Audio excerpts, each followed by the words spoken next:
Bienvenue dans Imhotep, le rendez-vous des architectes du son et de l'imaginaire.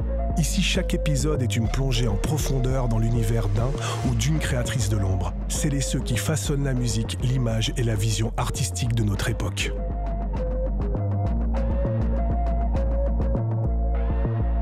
Aujourd'hui, on a l'honneur d'accueillir Oz, figure légendaire du collectif Street Fabulous, réalisateur artistique, manager et label manager de l'artiste Hamza. Ensemble, on va retraverser son parcours, parler de son rôle central dans la construction de la carrière artistique d'Hamza et plonger dans les coulisses de Mania, l'album événement qui secoue le game.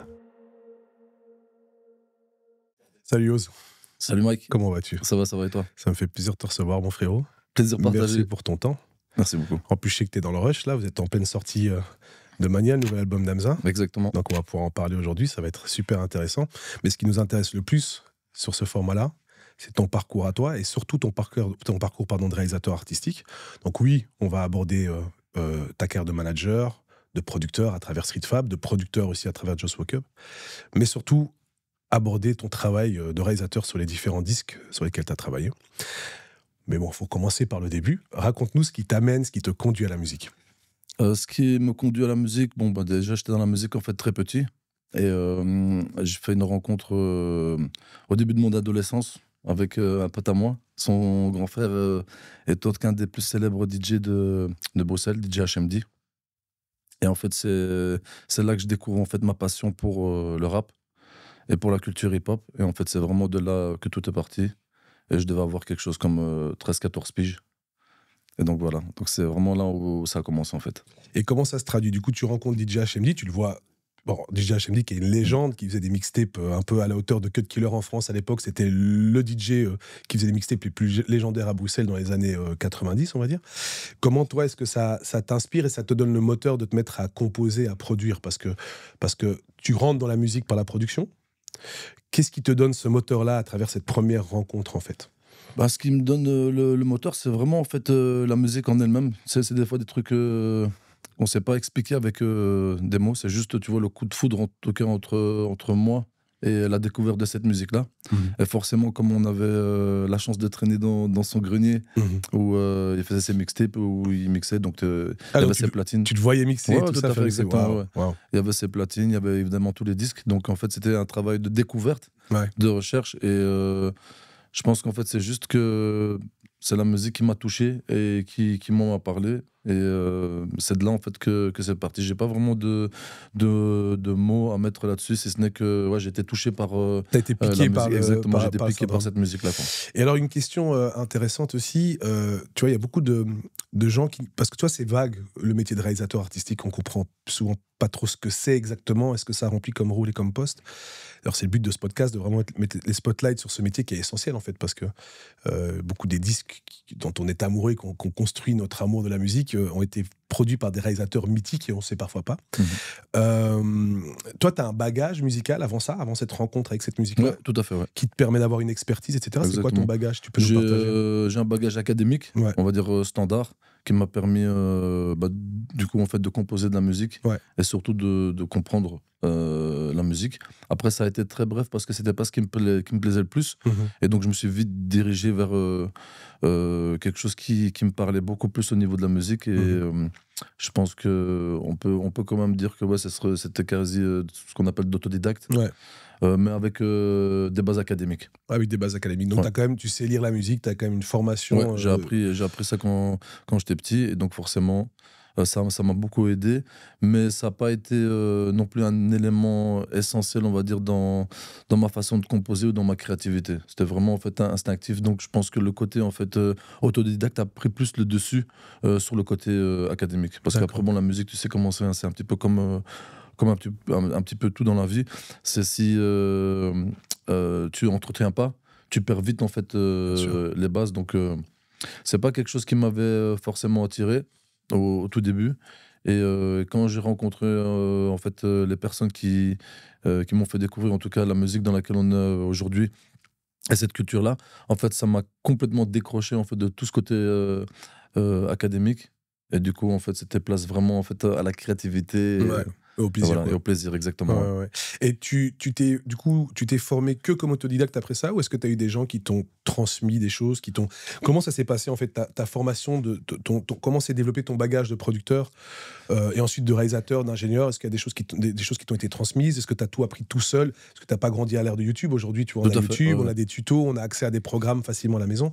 Je dis souvent en rigolant qu'à l'époque, quand on voulait être beatmaker ou ingénieur du son, c'était une démarche où il fallait être très très résilient, parce que c'était presque comme envoyer des fusées sur la Lune, d'avoir ton ordi, tes machines en externe, Exactement. etc. C'était très compliqué. Exactement. Donc, C'était compliqué, ça coûtait cher surtout. ça a Tout le coûté monde très n'avait cher. pas accès en fait à ce genre de matériel. Et Ouais. en fait, ça a été très très vite. C'est un milieu qui est assez petit à Bruxelles. En tout cas, à l'époque, c'était très petit. Ouais. C'était pas ce que c'était aujourd'hui.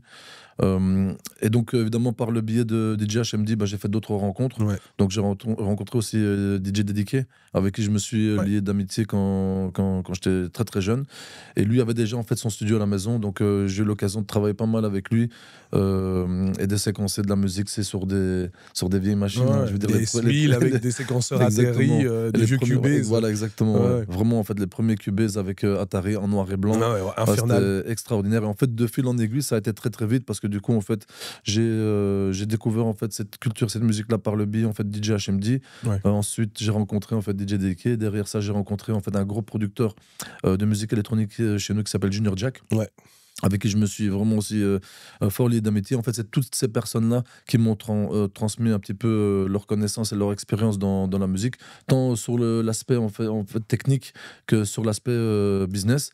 Et puis j'ai eu un grand mentor aussi pour tout le côté technique, un gros producteur de chez nous de l'époque qui s'appelle BC. Lunamen.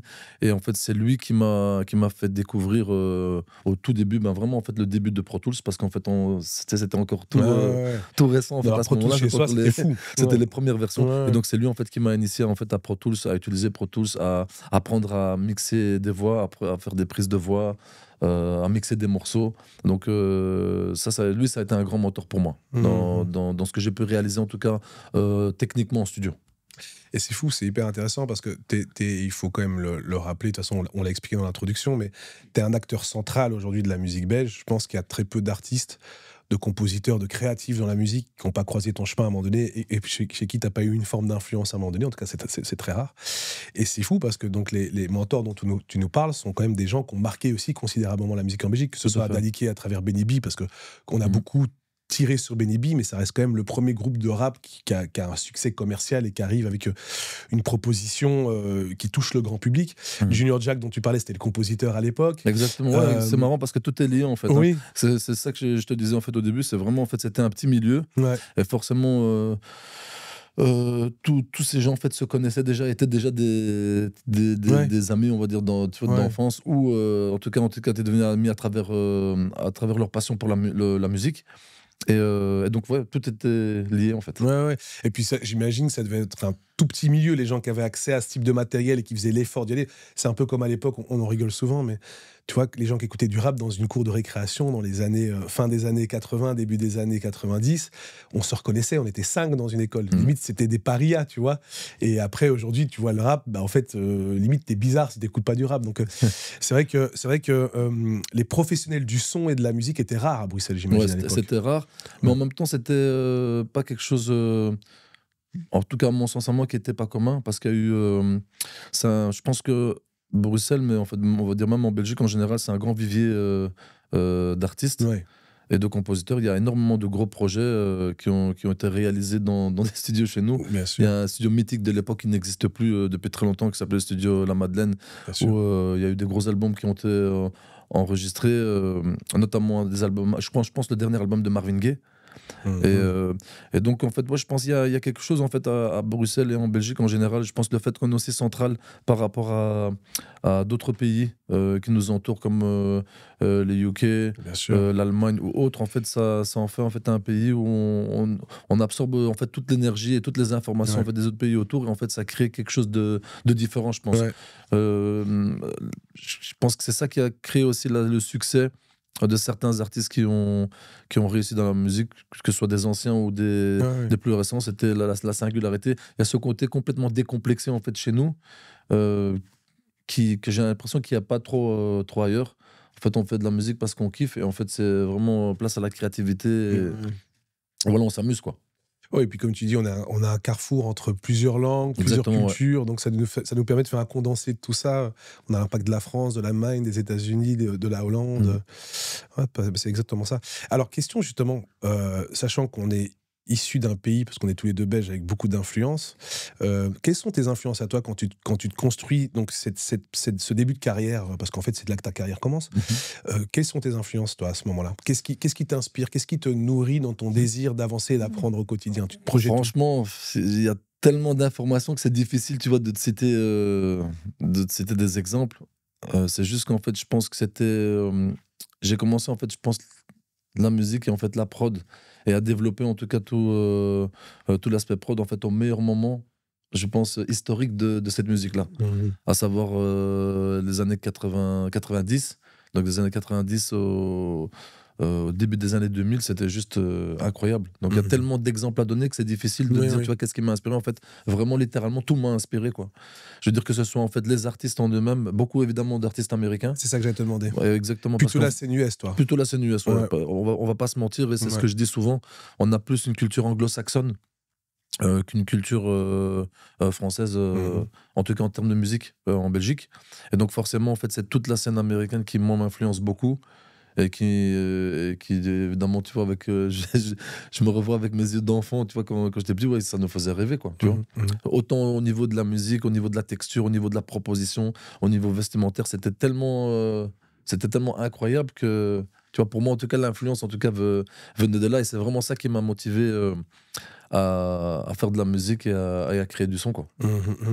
Et est-ce qu'il n'y a pas aussi un truc, par rapport à ce que tu dis, où tu as raison, est-ce qu'il n'y a pas un truc générationnel là-dedans? C'est-à-dire que nous, à l'époque, on n'avait pas de musique qui nous ressemblait en Belgique ou en Mhm. francophonie. Alors, il y en avait en France, mais qui arrivaient moins à nous. Et donc, effectivement, les seuls trucs qui nous ressemblaient un petit peu, c'était aux États-Unis. Je pense qu'aujourd'hui, un jeune qui grandirait en Belgique a beaucoup plus d'artistes locaux auxquels il peut s'identifier. C'est vrai que nous, à Exactement. l'époque, Ouais, c'était c'était pas pas le le cas. cas du tout. Ouais. Après, bon, évidemment, comme tu sais, c'est difficile de débattre sur un contexte, tu vois, Ouais, temporel. Je veux dire, à ce moment-là, on se posait pas ces bien questions-là, sûr, tu bien vois. sûr. Mais je veux dire, on vivait de nos trucs, Ouais, comme, ouais, tu vois, comme chaque artiste ou chaque, tu vois, individu qui fait de la musique aujourd'hui, tu vois, le vit à sa façon. ouais, ouais, Donc ouais. c'était vraiment, en fait, instinctif. Ouais. C'était purement instinctif. C'était vraiment, on kiffait un truc, c'était Ouais, action-réaction, on ouais, faisait, quoi, tu vois. ouais. Ouais. La Et on passion. se posait vraiment pas. C'était vraiment le kiff, tu vois. Mhm. Il y avait beaucoup de. Ça, je pense qu'il y a toujours eu beaucoup d'amour ouais, beaucoup d'amour dans notre musique. Quand je dis beaucoup d'amour, c'est vraiment, tu vois, on était généreux dans la Mhm. musique. Ça veut dire qu'on faisait la musique sans compter, tu vois. On Ouais. se posait pas des questions. Ouais, est-ce qu'on va gagner notre vie Ouais, on avec ou n'espérait même pas? pas gagner notre vie Voilà, avec. Ouais, exactement. On savait ouais, même pas, tu vois, que c'était possible, même. Tu vois ce ouais, que je veux bien dire? sûr. Surtout en plus venant de chez nous. Évidemment, tu vois, il y avait pas en fait aussi ces facilités qu'il y a aujourd'hui, que ce soit au niveau des réseaux ou même au niveau juste de la distance, hein. Je veux dire, aujourd'hui, tu vois, par exemple, tu viens de Bruxelles à Paris, tu prends l'Eurostar, Ouais, 1 1h20. heure, t'es ici, tu vois, je veux dire, voilà. Ouais, bien sûr. Je veux dire, ça n'existait pas à l'époque, C'est donc c'était facile. un combat, tu vois, un Ouais, vrai ouais. combat de se dire, Ouais, bon, bah, je vais exporter ma musique, je vais partir ailleurs et je vais faire des choses. ouais, ouais. Et puis même, pour connecter d'autres artistes, aujourd'hui, c'est un mail, Ouais. t'envoies tout sur WhatsApp, t'envoies un Mhm. son en 3 minutes, tu peux connecter quelqu'un sur Insta. Ouais, même les artistes maintenant se connectent Bah entre oui, eux. sur Donc, Instagram. À avant, l'époque, avoir le c'était contact de ouais. quelqu'un. Exactement. Ouais. Avant, tu avais besoin d'avoir cet intermédiaire-là, un manager ou un impresario, tu vois. Ouais, Quelqu'un qui faisait, en fait, aujourd'hui, tu vois, c'est même plus le cas. ouais. Je veux dire, les artistes, tu vois, juste, ils découvrent d'autres artistes à travers les réseaux et juste, ils kiffent et, tu vois, Ouais. ils s'écrivent entre eux, quoi. Tu vois ce que je veux dire? Ouais, C'est puis mortel. j'ai souvenir moi de l'époque où tu sais, c'était la grande époque Marseille et tous Mm. les Belges étaient fans du rap marseillais depuis toujours et les Mm. mecs qui voulaient travailler des Marseillais devaient aller jusqu'à Marseille, Ouais, tout à prenaient fait. un hôtel là-bas une semaine ou loger chez un pote pour aller rencontrer la scène locale parce qu'il n'y avait pas d'autre moyen en Il n'y avait fait. pas d'autre moyen, exactement. Après, c'est vrai que c'est un bel exemple. C'est une scène, en fait, dans les mentalités en tout cas qui ressemblaient beaucoup à À notre scène fond, à nous, et donc à il y avait fond. beaucoup d'atomes crochus Ouais, ouais. entre Il y en a toujours eu, des hein. artistes belges et même le public belge Ouais, et les artistes marseillais, quoi. ouais, c'est vrai, c'est vrai. Et du coup, donc tout ça t'amène à un moment, à une grande bascule dans ta vie, à Mhm. un truc qui va changer ta vie en fait. C'est la création de Street Fabulous, qui est Exactement, un ouais. marqueur complètement clé et qui change, je pense, ta carrière à ce moment-là. Parce que Mhm. avant Street Fab, du coup, tu as déjà fait des placements seul à ce moment-là, quand tu composes, Non, en ou fait, tu bosses sur je des albums bossais. comme un G ou pas Même pas. En fait, Non, là, en fait, tu te c'était formes, vraiment ouais, je me forme, tu te formes. exactement. Là, j'étais plus en mode, je me formais, puis à un moment donné, j'ai pris la décision de lancer mon propre label. Ouais. Et donc, tu sais, à l'époque, c'était carrément c'était un no-go. Tu vois ce que je veux dire? Ouais. Parce que quand j'expliquais ça à mes Fallait potes, oser le faire. Ouais. tout le monde, tu vois, me En regardait plus, c'était inespéré à l'époque. Ouais, exactement. Ouais. Donc fallait Donc oser. tout le monde me regardait en mode, mais qu'est-ce que tu vas faire? T'es un fou, tu vois. Tu sais, les gens comprenaient pas, quoi. Ouais, qu'est-ce que tu vas faire? Ouais, je vais faire de la musique. Tu vois. Ouais. Les gens, pour eux, c'était. Ouais. Et donc, donc je prends la décision donc, de monter mon label, 13 Records. Ouais. Très vite après, en fait, je monte donc mon premier studio, qui est quasi un des premiers studios, on va dire, indépendants de Bruxelles. Ouais. Donc chez moi, donc Home studio dans la au maison. premier étage de ma maison, de notre maison familiale. Ouais. Donc je fais mon flat devant, le studio derrière. Ouais. Et voilà, et ça démarre de là. Et puis après, en échangeant comme ça avec 2-3 potes, il y avait un artiste local chez nous qui avait beaucoup de talent à l'époque, qui s'appelait Boulja. Ah, mon ami Amine, Amine. ouais, Mon exactement. frère Amine. Et en fait, c'est à travers une discussion avec lui, on discutait et tout. Et puis je lui disais, ouais, écoute, voilà, moi, mon kiff, ce serait. J'avais comme référence, c'est les Hitman, tu vois, aux États-Unis et tout. Je me dis, ouais, moi, j'aimerais bien monter un collectif de beatmakers. Et, Il y avait même des rappeurs autour du collectif à l'époque. Exactement, ouais. Bundes, Boulja et tout ça. Ouais, exactement, Je me rappelle, ouais. Et donc, en discutant de ça, il me dit, ouais, moi, j'ai un nom incroyable pour vous et tout. Je dis, ah ouais, tu sais quoi le nom? Et il me dit, ouais, Street Fabulous. Tu vois. Et il me sort ça, je dis, ah ouais, putain, j'aime bien. En plus, tu connais, il y avait le côté, on aimait bien les trucs qui arrivent et tout. Et donc, nous, on assumait parfaitement, on va dire, tu vois, ce côté Quinry et tout. Donc, on s'est dit, ouais, tu sais quoi, en vérité, ouais, c'est chaud et tout. Et de là, de fil en aiguille, évidemment, bon, ben, j'avais un de mes acolytes de l'époque, Tony. Avec qui d'ailleurs j'avais un groupe à l'époque, un binôme, Tony Stonios. Bang bang. Et donc, Tony, un jour, en discutant, il me dit, écoute, il y a un petit dans le quartier et tout, il est super chaud. Faudrait que tu le rencontres et tout. Et donc, cette personne, en l'occurrence, c'est Amir. Ouais. Et Zino à l'époque. Exactement, Zino à l'époque. Et donc, on se rencontre, j'écoute les sons qu'il faisait, je trouvais ça mortel. Et donc, on décide, tu vois, de commencer, on va dire, l'aventure Street Fabulous, lui, moi. Et il y avait aussi en fait Peggy Tabou d'un groupe aussi local à l'époque, Mojaz. Ouais.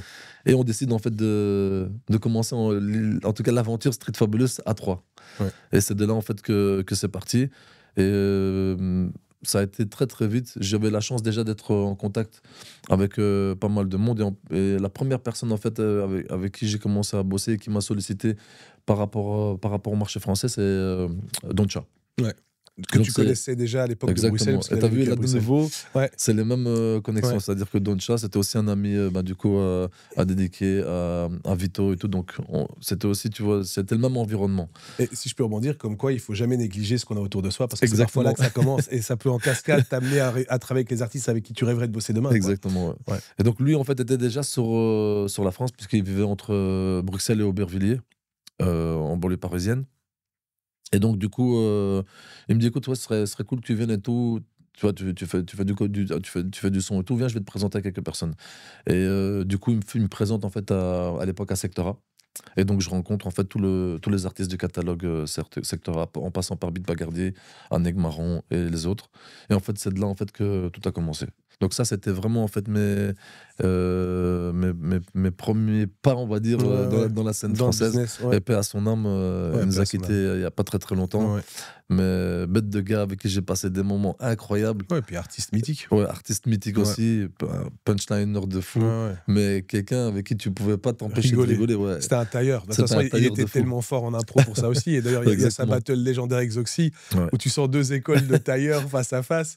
Il y a toujours eu un débat sur qui avait gagné la battle. Moi, j'ai mon avis personnel. Je t'avoue que j'étais team Doncha, moi, personnellement, un peu chauvin aussi. Mais ouais, non, j'imagine. Et en plus, du coup, vous avez fait quand même des classiques ensemble avec Doncha. Ouais, exactement. Ouais, la rue, c'est Bang Bang. Reste tranquille. Reste tranquille, gros. Y'a des guns, y'a des putes, y'a de la cam, y'a du cash. On est là dans le quartier, reste tranquille, gros. J'ai les crocs, j'ai la dalle, t'as bien vu. Fais le paillage, si tu me chauffes, je pète les plombs, reste tranquille. Ouais. Des gros classiques. Franchement, on avait bien bossé ensemble. Et en fait, vraiment, c'est à travers en fait, aussi ma connexion avec lui et ma rencontre avec lui que j'ai eu des facilités, on va dire, à rentrer sur le marché français. Ouais. et surtout dans la scène parisienne. C'est l'impact de ces titres-là qui t'a permis de le faire ou non, pas du tout, c'était déjà avant ça. Ah ouais, c'était déjà via ses contacts. Déjà via ses contacts, donc déjà lui, en fait, il m'avait déjà présenté à quelques personnes. De fil en aiguille, en fait, on s'est retrouvés, on a rencontré deux personnes qui ont vraiment en fait changé justement en fait la donne sur Street Fabulous, c'est Benjamin Ifra et Frank Boga. Ouais. Deadline à l'époque. Exactement. Ouais. Tous les deux en fait, l'un travaillait en fait chez pour le label Hostile. Ouais. Et l'autre pour Sébastien Farran. Ouais. Et dans cette rencontre, en fait, spontanément, en fait, on discutait. Et je leur dis putain, les gars, nous on a la matière, donc on a la musique, on a les sons. Et vous avez les contacts, vous êtes déjà dans le réseau, vous travaillez avec les gens. Donc je leur dis en vérité, venez, on fait un truc à trois. Vous êtes de la même génération en plus. Même génération, plus ou moins, ouais. Et donc du coup, en fait, eux ont décidé de monter une boîte aussi, donc une boîte d'édition. Et en fait, on a signé avec eux. Et en fait, c'est eux qui ont développé en fait le boom vraiment de Street Fabulous. En fait, est parti de là. Donc très vite, en fait, on a produit d'abord, on est passé par la case, on va dire un peu plus R&B. On a produit les 2 premiers singles de l'artiste Kayla, exactement. Kayla, ouais, c'est ça. Ouais, exactement. Belly Dance, je me rappelle. Belly Dance, ouais. De toi, ouais, avec Peggy Tabou d'ailleurs. Peggy qui était dans Street Fab, qui était sur le morceau. Exactement.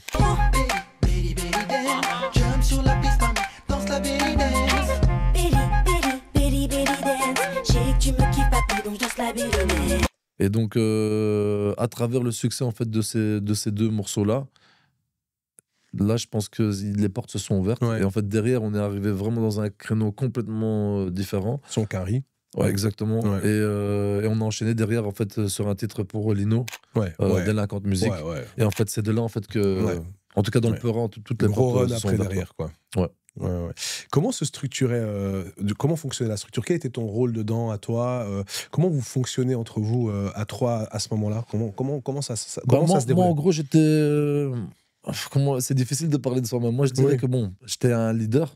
Tu chapeautais la structure, donc je chapeautais beaucoup l'équipe et tout. Donc en gros, en fait, on travaillait, on choisissait en fait les instrus qui à notre sens, à nous, étaient pertinentes. On mettait tout sur un CD. Que ce soit mes prods à moi, les prods des autres. Et puis après, on allait au charbon, quoi. On allait faire écouter des sessions en studio ou à distance, où on déposait des CD au label. Donc c'était vraiment comme ça, c'était un travail beaucoup plus, on va dire, j'ai envie de dire, personnel et humain qu'aujourd'hui. Tu vois, exactement, il fallait voir les gens, il fallait se déplacer. Et en fait, voilà, ça se faisait vraiment spontanément comme ça. Et donc, j'aimais bien. En fait, je ne veux même pas dire que j'aimais bien, c'était juste spontané. Je pense que tu vois, c'est pas un truc que tu inventes.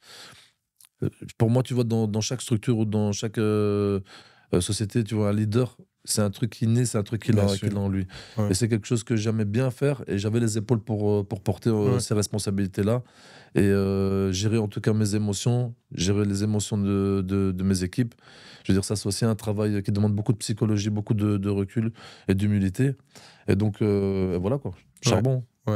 Et alors, parce que on est essentiellement là pour parler de tes qualités artistiques, comme je te disais, on parle de réalisation artistique ici, mais donc il y a plein d'aspects dans ce travail-là, et la légende veut que, et je t'ai déjà vu à l'œuvre personnellement aussi, une de tes grandes spécialités, c'est que tu étais playlisteur avant l'heure. Ça veut dire que tu avais la qualité de réussir à faire des packs d'instrus où tu choisissais les instrus minutieusement, et où parfois tu arrivais à trouver l'instru qui traînait au fond de l'ordi, que le gars te faisait même pas écouter en se disant c'est nul, et t'as toujours eu ce don, en tout cas moi je t'ai vu à l'œuvre à l'époque, de te faire... En fait, c'était presque un voyage au pack d'instru, parce que tu choisissais des douilles... Exactement. En fait, c'est quoi? Je crois que c'est mes voyages aux États-Unis aussi qui m'ont donné cette expérience-là. Et en fait, c'est très particulier. Je t'explique pourquoi. Pour moi, tu vois, une playlist, à l'époque, on faisait ça, tu sais, on mettait ça sur CD. Bien sûr. Ou sur, tu vois, par après, tu vois, sur clé USB.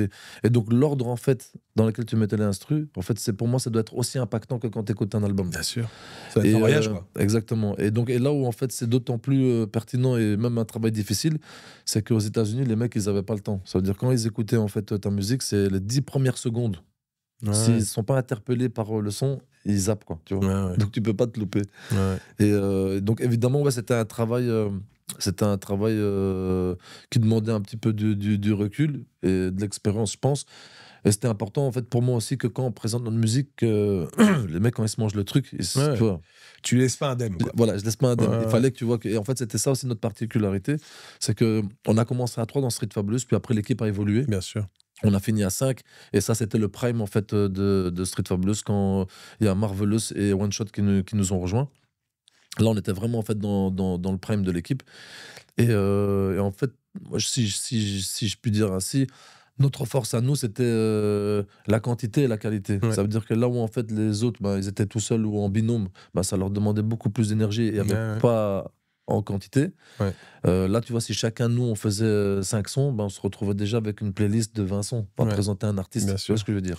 Et puis Et donc vous étiez très forcément, complémentaires voilà, aussi. on était très complémentaires, très éclectiques dans le style aussi. Ouais. Ça veut dire vraiment, tu vois, il y avait à manger, à boire pour tout le monde. Quoi, tu vois Ouais. ce que je veux dire. Donc c'était rare qu'on propose en tout cas des instrus en fait à un artiste et qu'on sortait en fait de la session sans avoir placé, tu vois, un ou deux ou plusieurs sons, quoi. Ouais, bien sûr.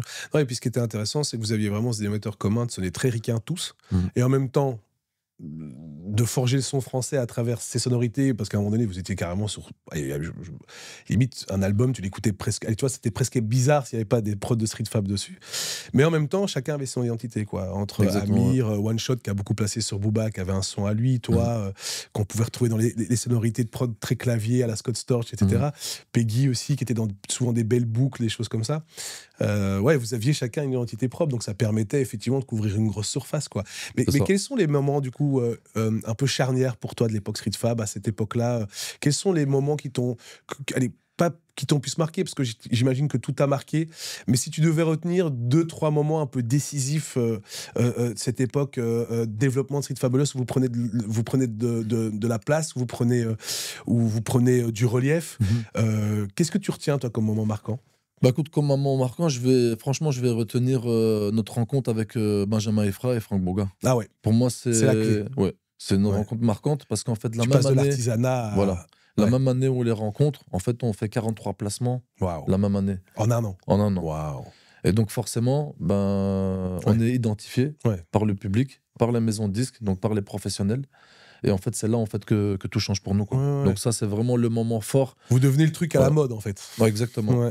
Et là où, en fait, aussi, je retiens ce moment fort, pas que sur le côté, on va dire, créatif, business, mais même sur le côté humain, c'est que, encore aujourd'hui, en l'occurrence, je vois moins Franck, mais on a gardé contact ensemble. Mais par exemple, quelqu'un comme Benjamin Efra, on se voit toujours.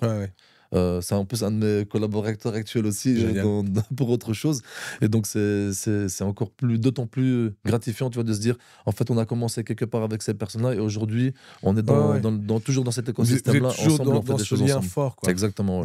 Et donc, ça, pour moi, c'est le moment fort que je retiens par rapport à Street Fab. Mais après, il y en a eu beaucoup puisqu'on a beaucoup voyagé. On était aux États-Unis. On a eu des moments assez incroyables. Ouais. Alors, un autre élément important, c'est que à l'époque, j'ai souvenir qu'il y a beaucoup de titres que tu mixes aussi. Ouais, exactement. Parce que souvent, il y avait cette frustration des compositeurs de l'époque où tu envoies tes pistes, t'as jamais de nouvelles, puis t'entends ton titre sur l'album et le mix, c'est plus du tout le rendu de ta prod, les éléments les plus clés sont parfois sous-mixés, etc. Donc moi j'ai souvenir de toi qui mixe beaucoup de prod de Street Fab à l'époque, et c'était impressionnant parce que moi j'ai connu ton studio à l'époque, une DJ01, dans une petite pièce au studio, comme tu disais, avec des mousses noires sur les murs, un écran, une souris, un clavier, c'est parti. Je me rappelle même pas s'il y avait un clavier, je suis pas sûr de ça. Il y avait un clavier, un gros clavier même. Ouais, c'est possible. Après, moi, je t'avoue, moi, j'étais plutôt du genre à regarder le DAW, quoi, le matériel d'enregistrement. Et j'ai souvenir de mix que tu fais, on les citera pas, il y en a plein, où tu te retrouves confronté sur des albums à des albums qui sont faits dans des studios comme le Davout à l'époque, ou La Scène, donc des énormes studios avec des énormes SSL ou des énormes NIV. Et en fait, tes mix cognent presque plus en sortie de ta DJ01 avec une sommation et des convertisseurs bas de gamme que les mix qui sortent d'énormes consoles avec des énormes convertisseurs. Comment est-ce que tu approches le mix à cette époque-là? Je sais que tu détestes ça en plus, paradoxalement. Écoute, c'est assez spécial en fait. Et là, je remercie justement aussi d'autres personnes que j'ai croisées dans la vie, soit BC et aussi Junior Jack. Et c'est un jour, dans une discussion avec Vito, il me disait, écoute, il m'a dit, pour faire sonner un mix, la base, c'est le choix de tes sons. Donc, si... Tu n'as même pas besoin de mixer si c'est bien choisi. Si tu choisis, tu vois, un kick qui sonne dégueulasse, ça va être difficile de de le faire sonner et que, tu Ouais. vois, que ce soit incroyable, quoi. Bien sûr. Et il m'a dit, au plus, en fait, t'es minutieux dans le choix de tes sons, au plus, en fait, ton son, il sonnera bien. Et donc, au plus, en fait, t'auras des facilités à le faire sonner au mix et à équilibrer, on va dire, tu vois, les différents éléments. Et en fait, c'est après des longues discussions avec lui, en le voyant aussi, lui, travailler, parce que le mec, c'est juste un... C'est des ouf. Moi, j'ai vu ça Kid aurait Crème pu, ça- travailler son binôme. Ouais. Ça m'a marqué à vie, quoi. Ouais, non, c'est Mixer des- une grosse caisse, 4 heures sur la Oh grosse non, caisse. c'est des quoi. fous, les C'est mecs, des c'est- fous malades. Le mec, pour Avec moi, des tu vois, machines que t'as jamais vues, Ouais, passer ça exactement. dans des pédales de guitare. Tu fais, bah attends, Non, mais c'est t'es des où vrais là? fous, les Ouais, mecs. ouais. Et donc, du coup, en fait, c'est de là, en fait, où il y a eu ce travail de justement être très, très minutieux Ouais. sur le choix des sons, des éléments, des instruments. Tu vois, t'as des milliers, voire des centaines de milliers, voire des millions de VST avec des sons différents. Mais t'as toujours, en fait, des textures, tu vois, qui prennent le dessus sur d'autres. Et en fait, c'est là, en fait, je pense que ça a fait la différence. C'est que une fois que j'ai compris qu'en fait, il fallait être très sélectif, en fait, déjà à la base, à la racine, pour qu'en fait, ce soit effectif, en fait, sur le résultat de fin. C'est ça.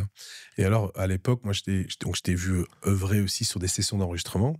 Et j'ai souvenir que tu déroulais des prémix à une vitesse à l'époque qui n'était pas commune. Ça veut dire que tu n'avais même pas fini d'enregistrer le morceau, que c'était déjà prémixé parce que tu avais toutes tes presets, etc. Exactement, ouais. Ou directement, tu balançais tes Et ça, trucs. c'est BC, ça. Ça, c'est BC qui m'a appris ça, ça. c'est BC. Ouais. Parce que je me rappelle, nous, à l'époque, tu vois, on parlait ouais, début des années 2000, donc c'était notre époque, quoi. Et les mecs qui faisaient sonner étaient rares. Et encore plus, normalement, quand tu vas enregistrer, déjà, on repartait jamais avec un CD, mais en plus, tu sais que ça va sonner dégueulasse, quoi. Et c'est vrai que moi, je me rappelle de ta rapidité d'exécution derrière un Pro Tools, donc et alors des presets dans tous les sens, en 2 secondes, il y a des trucs, tu fais, mais waouh, qu'est-ce qu'il a fait? Ouais. Tu faisais beaucoup de sessions, du coup, pour arriver à cette faisais- rapidité ouais, d'exécution. je faisais beaucoup de T'as sessions beaucoup pour nous. pratiqué. C'est parce qu'en fait, c'était beaucoup local. Tu Oui. vois. Enfin, quand je dis local, c'est vraiment, je parle vraiment de nous, donc même pas local, tu vois, Ouais. Bruxelles ou la Belgique. Mhm. C'est vraiment que local, nous, Mhm. le label, quoi. Mhm. Et donc, évidemment, je m'enregistrais beaucoup. Oui. Puisque Tu étais interprète encore à j'étais l'époque. interprète à l'époque. Mhm. J'avais Mais c'était au des- même moment. Exactement. J'avais Ouais. des prétentions de vouloir faire une carrière artistique, mais Ça finalement, commence en fait- toujours par là. Hein. Ouais, écoute, ça commence, Ouais. exactement, ça commence par là. Mhm. Et en fait, c'est juste que j'avais plus d'amour pour c'est la création de musique Ouais. que pour, Ouais. c'est pour le côté interprète. T'as eu l'intelligence de comprendre ta place. Exactement. En Ouais. fait, c'est juste à un moment donné, je me suis fait à Ouais. l'évidence, je me suis dit non, Je en serai vrai, pas le tu sais meilleur quoi. numéro 10, je vais être gardien. Voilà. C'est qu'en fait, là, je suis bien, je vais rester là-dedans. C'est pas plus mal. Ouais. Et donc, du coup, forcément, tu sais, quand tu fais le travail sur toi-même, t'es d'autant plus minutieux et d'autant plus exigeant avec toi-même. Et donc, en fait, cette exigence-là, je l'ai appliquée aux autres aussi. Ouais. Et en fait, c'est vraiment de là que c'est parti. Parce que j'étais très, très dur avec moi-même quand je faisais mes prises de voix et quand je mixais aussi mes voix.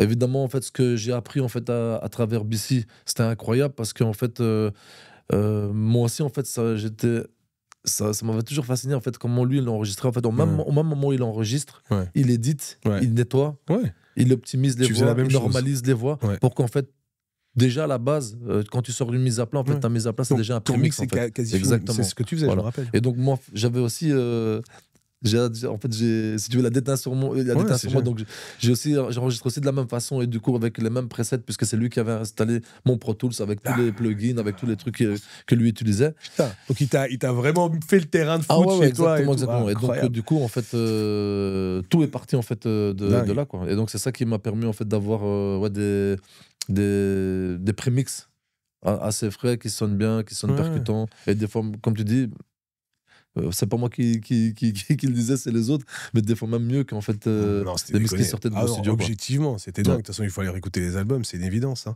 Et donc intéressant parce que du coup, BC, donc, qui a été ingénieur du son aux États-Unis, qui a été assistant de Dallas Austin, qui est un des plus grands producteurs américains, qui est légendaire, quoi. Donc en fait, il te transmet un bagage Quinry, et c'est marrant parce qu'il y a toujours, on pourrait reparler, on va mettre des images, même l'imagerie Street Fab était très américaine. Quand vous arrivez, c'est avec des photos, Quinry, attitude, c'était des communications qu'on ne connaissait pas à l'époque. Même le logo, ça aurait pu être un tatouage, pardon, de rappeur Quinry. Forcément, à un moment donné, les États-Unis arrivent dans votre parcours, ça devient une ambition à un moment donné. Je sais qu'à un moment donné, vous êtes beaucoup là-bas, vous essayez de développer des choses. Tu peux nous raconter un peu cet épisode-là, ce que tu en as tiré comme leçon, ce que ça a été comme expérience? Écoute, ça a été incroyable. Et en fait, regarde, tu vois, comme tout se lie, tu vois. C'est notre rencontre de nouveau en fait avec Ben et Franck. qui nous présente en fait une amie à eux de Paris, Ouais. Eva Benichou. Et en fait, c'est Eva en fait, qui est déjà en contact avec pas mal d'artistes américains pour des bookings en France, tu vois, showcase, Ouais. peu importe en fait pour tout ce genre de choses-là. Et donc qui fait aussi beaucoup d'allers-retours aux États-Unis. Et qui nous dit, ouais les gars, si vous voulez, en fait sur place, je peux vous connecter avec X, avec Y, tu vois. T'attends que ça, évidemment. Évidemment, T'es en nous, mode, on attend que ça. Moi, je dis let's go. Ouais. Mais, et du coup, en fait, on se retrouve tu vois, à rentrer en fait, dans tous les plus gros labels mythiques des États-Unis, en passant, tu vois, par Rockefeller à l'époque, parce que c'était pas encore en fait ce qui est devenu ce que c'est devenu par après. Coach Records ou d'autres. Et voilà quoi, en fait, c'est parti. Comment ça se passe? Est-ce que vous n'êtes pas accueillis comme les petits, je sais même pas s'ils connaissent la Belgique, les espèces de petits Frenchies moins chers du coin? Est-ce qu'on vous prend de haut? Est-ce que vous êtes accueillis comme des égaux? Je me rappelle pas en tout cas dans les différents rendez-vous qu'on avait fait, on nous a pris de haut. On a eu l'occasion et la chance de rencontrer en fait vraiment, tu vois, les personnes, je pense, qui étaient en haut du panier. Et vous aviez des vrais feedbacks sur des vrais feedbacks, oui. Par exemple, quand je partais là-bas, par exemple, chez Rockefeller, on parlait directement avec Lenny Santiago, qui est le DA de Jay-Z depuis le début de sa carrière. Quand on allait, je sais pas moi, chez... il y avait trop de personnes, franchement. Je veux dire, il y a, comment il s'appelle, paix à son âme... DJ Clark Kent qui s'est occupé de nous aussi, donc il a fait aussi pas mal de placements pour nous. Bon, on s'est retrouvé, tu vois, à travailler avec des artistes Quinry, tu vois, comme des ODB, Jim Jones à l'époque, mais je te parle de Jim Jones à l'époque tu vois, la grande époque, tu vois, aussi de Jim Jones et de son groupe. Ah, donc à la grande époque d'Ipset, tout ça. Exactement, exactement. Vraiment, en fait, on était à ce moment-là, et on s'est retrouvé en fait à faire plein de trucs, tu vois, pour plein d'artistes. J'ai pas le souvenir, tu vois, qu'on a été mal accueillis quelque part. Et en fait, ça a été assez rapide aussi. Donc, on a fait pas mal de connexions. On a commencé à placer des sons. On a fait 2-3 morceaux pour des artistes locaux qui ont fait des tubes locaux. Et voilà, quoi, tu vois, petit bout de chemin. Ça a fini, tu vois, sur des mixtapes, sur des artistes comme des Shingy, Fat Joe, ODB, tu vois. Et pourquoi est-ce que vous n'avez pas mené ça plus loin? Tu vois, qu'est-ce qui fait qu'à un moment donné, tu t'es pas dit, en plus avec l'amour que tu as pour les États-Unis, bah, vas-y, je m'installe ici, j'essaie de pousser plus loin, tu vois, comme un Azouz a pu le faire. Bon, tu me diras qu'il bosse encore de chez lui, mais je veux dire, t'as pas à un moment donné eu l'ambition de te dire, bah, on essaye de se baser ici et de développer notre business que ici, ou ton attachement au marché français, à ce que vous développez en France, était trop grand pour faire un choix? Non, pas du tout, en fait. C'était juste que l'ambition était là. Je pense que, tu vois, c'est difficile de... C'est plus difficile là-bas? C'est même pas que c'est plus difficile, c'est juste que je pense qu'en fait, le fait qu'on faisait des allers-retours, en fait, c'était pas ultra productif pour nous. Parce qu'en fait, les Américains, ils oublient très vite. Tu vois, quand t'es là, si t'es pas là, qu'ils cherchent après toi, il faut être sur et qu'ils place, trouvent pas, et ils passent à quelqu'un, ils passent à autre chose. Et en fait, il y avait donc cette réalité-là, et puis la réalité aussi que nous, on vivait chez nous, la réalité du marché. Et en fait, c'est juste que on a été pendant plusieurs années, on a fait ce qu'on avait à faire, et il y avait pas en fait spécialement plus de volonté de ça que de se dire ouais, tu sais quoi, on va se déplacer, on va partir là-bas. Et puis moi, j'étais resté longtemps sur place. C'était aussi à un moment donné, on arrivait un petit peu dans la crise de la musique, tu sais, crise du marché de la musique vers 2008-2009. Et donc c'était pas même avant, déjà. C'était déjà avant, et c'était pas le meilleur moment. Et en plus, l'industrie aussi était en mouvement à ce moment-là. Donc ça veut dire beaucoup de labels partaient de New York pour s'installer, tu vois, à Los Angeles. D'autres partaient pour s'installer, tu vois, à Miami. Et donc ça bougeait beaucoup. Et c'est juste qu'en fait, on est parti, on a fait ce qu'on avait à faire. On va dire l'ambition, en fait, était un peu retombée, et on s'est dit, tu sais quoi, on va rester là où on est, et basta, quoi. Ok. Bah, du coup, intéressant, parce que tu parles de crise du disque, tu parles de transition. À un moment donné, Street Fab va en vivre une. C'est-à-dire que on sent à un moment donné où parce que vous avez quand même fait un run de 10 ans, où c'est... En termes de placement et de beatmaking, vous êtes une référence absolue en francophonie.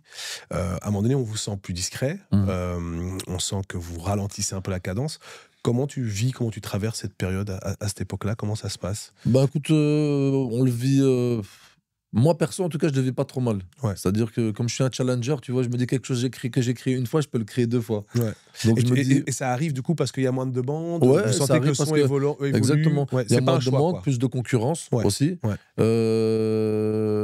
Je pense qu'on a le mérite aussi de dire que, en tout cas déjà nous, par rapport à notre scène à nous, et même par rapport à la scène francophone, on a décomplexé aussi pas mal d'autres jeunes qui Ouais. pensaient que c'était impossible de le faire, Bien sûr. pour qui on a servi d'exemple. Ah Et ouais. donc du coup, en fait, tu vois, on fait le même parcours que nous et on prit le même chemin, Bien la sûr. même voie que nous, tu vois. Nous-mêmes, on a aidé beaucoup d'autres en fait à signer en France, que ce soit pour des artistes, des Bien sûr. compositeurs ou autres. Donc on a pas mal, tu vois, plugué les gens et fait des bridges entre ces personnes-là et des contacts à nous. Et la vérité, on l'a toujours fait de tout cœur parce qu'il y avait cette volonté aussi de partager et de faire évoluer, on va dire. La scène locale, quoi. Ouais, la scène locale Ouais, et notre game à nous, quoi. Tu Ouais, vois ce que je veux dire. Mais donc, du coup, en fait, je le vis pas trop mal. C'est juste qu'en fait, j'essaie de me poser les meilleures questions. Et en fait, j'ai toujours préféré en fait, me concentrer sur les solutions, pas les problèmes. Mhm. Parce que je pars du principe que quand tu as un problème, tu peux dormir, te réveiller le lendemain matin, ce problème il sera toujours là. Mhm. Et donc, forcément, il faut chercher où sont les Ouais, solutions. bien sûr, bien sûr. Et donc, je sens que tu vois, bah, du coup, il y a moins de demandes. Mhm. Il y a aussi une dissolution, tu vois, aussi au sein de l'équipe. Mhm. Et donc, du coup, je me dis, bon, ben, qu'est-ce qu'on fait? Et je me dis, ben, on va continuer à faire ce qu'on fait, mais plus de la même manière. Mhm. Et donc, c'est-à-dire, à défaut, en fait, de défendre la marque emblème. Street Fabulous, Ouais, qui ouais. pour moi, c'était juste un nom. Tu vois ce que je veux dire? Ouais, En fait, bien ça aurait pu être Street Fabulous comme n'importe quel nom. Tu vois, je veux dire, ça ne nous empêche pas de faire de la musique. Et donc, je me suis dit, ben, à défaut de faire ça, ben, en fait, on va juste défendre en fait, le blaze et, des beatmakers. compositeurs. Ouais. Et donc, c'est comme ça qu'on a continué. Donc, on a fait un pas en arrière. On a en fait stoppé Street Fab. Ouais. Et en fait, on a juste en fait continué à À signer des développer. beatmakers que vous développez Exactement. à travers le même engin, quoi. À À travers travers exactement le même le même engin, le véhicule. même réseau, Ouais. les mêmes contacts. Ouais. Pareil, tu vois ce que je veux dire? Ouais, et en même temps, est-ce que c'est pas normal qu'à un moment donné, une marque aussi forte et aussi dominante périclite et à un moment donné, que les gens ont envie de voir autre chose? Ouais, Ça bien fait sûr, partie bien du jeu. sûr. Donc en fait, il faut Bien sûr. savoir réinventer son C'est modèle réinventer, aussi pour continuer à exactement, exister. tu vois. exactement. Nous, on a réinventé notre Ouais. modèle économique. C'est pas votre qualité qui a changé, c'est la perception de la marque. Exactement. On vous a peut-être à un moment donné trop vu, en fait. Ouais, on nous a trop vus et Ouais. puis on est des dérangeurs. Tu vois, Bien sûr, on bien va pas sûr. se mentir. Moi, déjà, je suis un dérangeur. Bien sûr. Donc forcément, tu vois, je veux dire, il y a des gens à qui ça pesait, puis d'autres à qui Bien ça pesait sûr, pas. bien Je sûr. veux dire, on prenait beaucoup de place aussi, parce que comme je te dis, des fois, tu sais, on tombait sur des albums où je pense que le plus gros score qu'on a fait sur un album, c'est 9 tracks sur un album. Ouais, Je veux dire, énorme. et C'est avec- quoi, la fine peut-être? c'est sur la fin. Ouais, Ouais. la fine versus Laoni? Ouais, exactement. Ouais, ouais. Et en fait, quand tu regardais en fait le ratio par rapport aux autres compositeurs, on prenait énormément de place. Et oui, et surtout en plus, ce qui est compliqué, c'est que si c'était un truc où chacun a sa place et tout le monde est heureux, tranquille, mais c'est un métier de frustration. C'est comme quand tu vas à un casting, c'est comme si toutes les semaines tu vas à un casting, t'es jamais pris, et c'est chaque fois le même book qui ressort avec le Ouais. rôle. Ça peut forcément à un moment donné cristalliser. En tout cas, une forme de rancœur et de frustration, de se dire putain, il place sur chaque truc. Moi, je suis là, je fais 150 beats, je fais des bonnes prods et j'arrive pas Ouais, à je passer. pense qu'il y a un petit peu ça. Et puis Forcément. après aussi, tu sais, en fait, comme on faisait de la musique aussi pour tout le monde, Ouais. il y a eu différents facteurs qui ont fait que ça a servi en fait. Je vais pas dire aux gens de nous saboter parce que le mot sabotage ce serait un mot trop dur, mais juste en fait de se dire que ah ouais, si on bosse avec eux, du coup on peut pas bosser avec lui Bien ou sûr, bien avec sûr. un tel. Et donc en fait, Les guerres du rap game. quoi. exactement. Ouais. Après, tu vois, comme je te dis, en fait, de nouveau, en fait, pour moi, personnellement, ça m'a pas touché ni psychologiquement, ni humainement, Ouais. ni dans ma musique. C'est juste comme tu dis, bah, en fait, on a réinventé notre modèle économique. Ouais. Et en fait, on s'est fait très discret. On a fait le même taf. Ouais. On a déployé en conséquence, du coup aussi, parce qu'on a signé pas mal de nouveaux compositeurs. Oui. Dès qu'ils sont venus, qu'ils sont partis, tu vois, juste parce qu'en fait, ils étaient arrivés à terme de contrat. Mhm. Donc, tu vois, je veux dire, ça a pas mal bougé. Et en fait, finalement, on est revenu en fait, sur la scène de cette manière-là. Et en C'est fait, ça. on n'a jamais vraiment disparu. Sans pousser la marque plus que ça. à ce moment-là. Exactement, ouais. Ok, et ben écoute, on va arriver à du coup un autre gros switch Mm. de ta carrière à ce moment-là. c'est que tu rencontres un jeune rebeu qui veut devenir riche, qui vient de Boxtal, avec un talent complètement inouï. D'ailleurs, moi, je me rappelle les premières fois que tu m'en parles et que tu me le fais écouter, je m'assieds, je dis, ouais, c'est qui ce mec?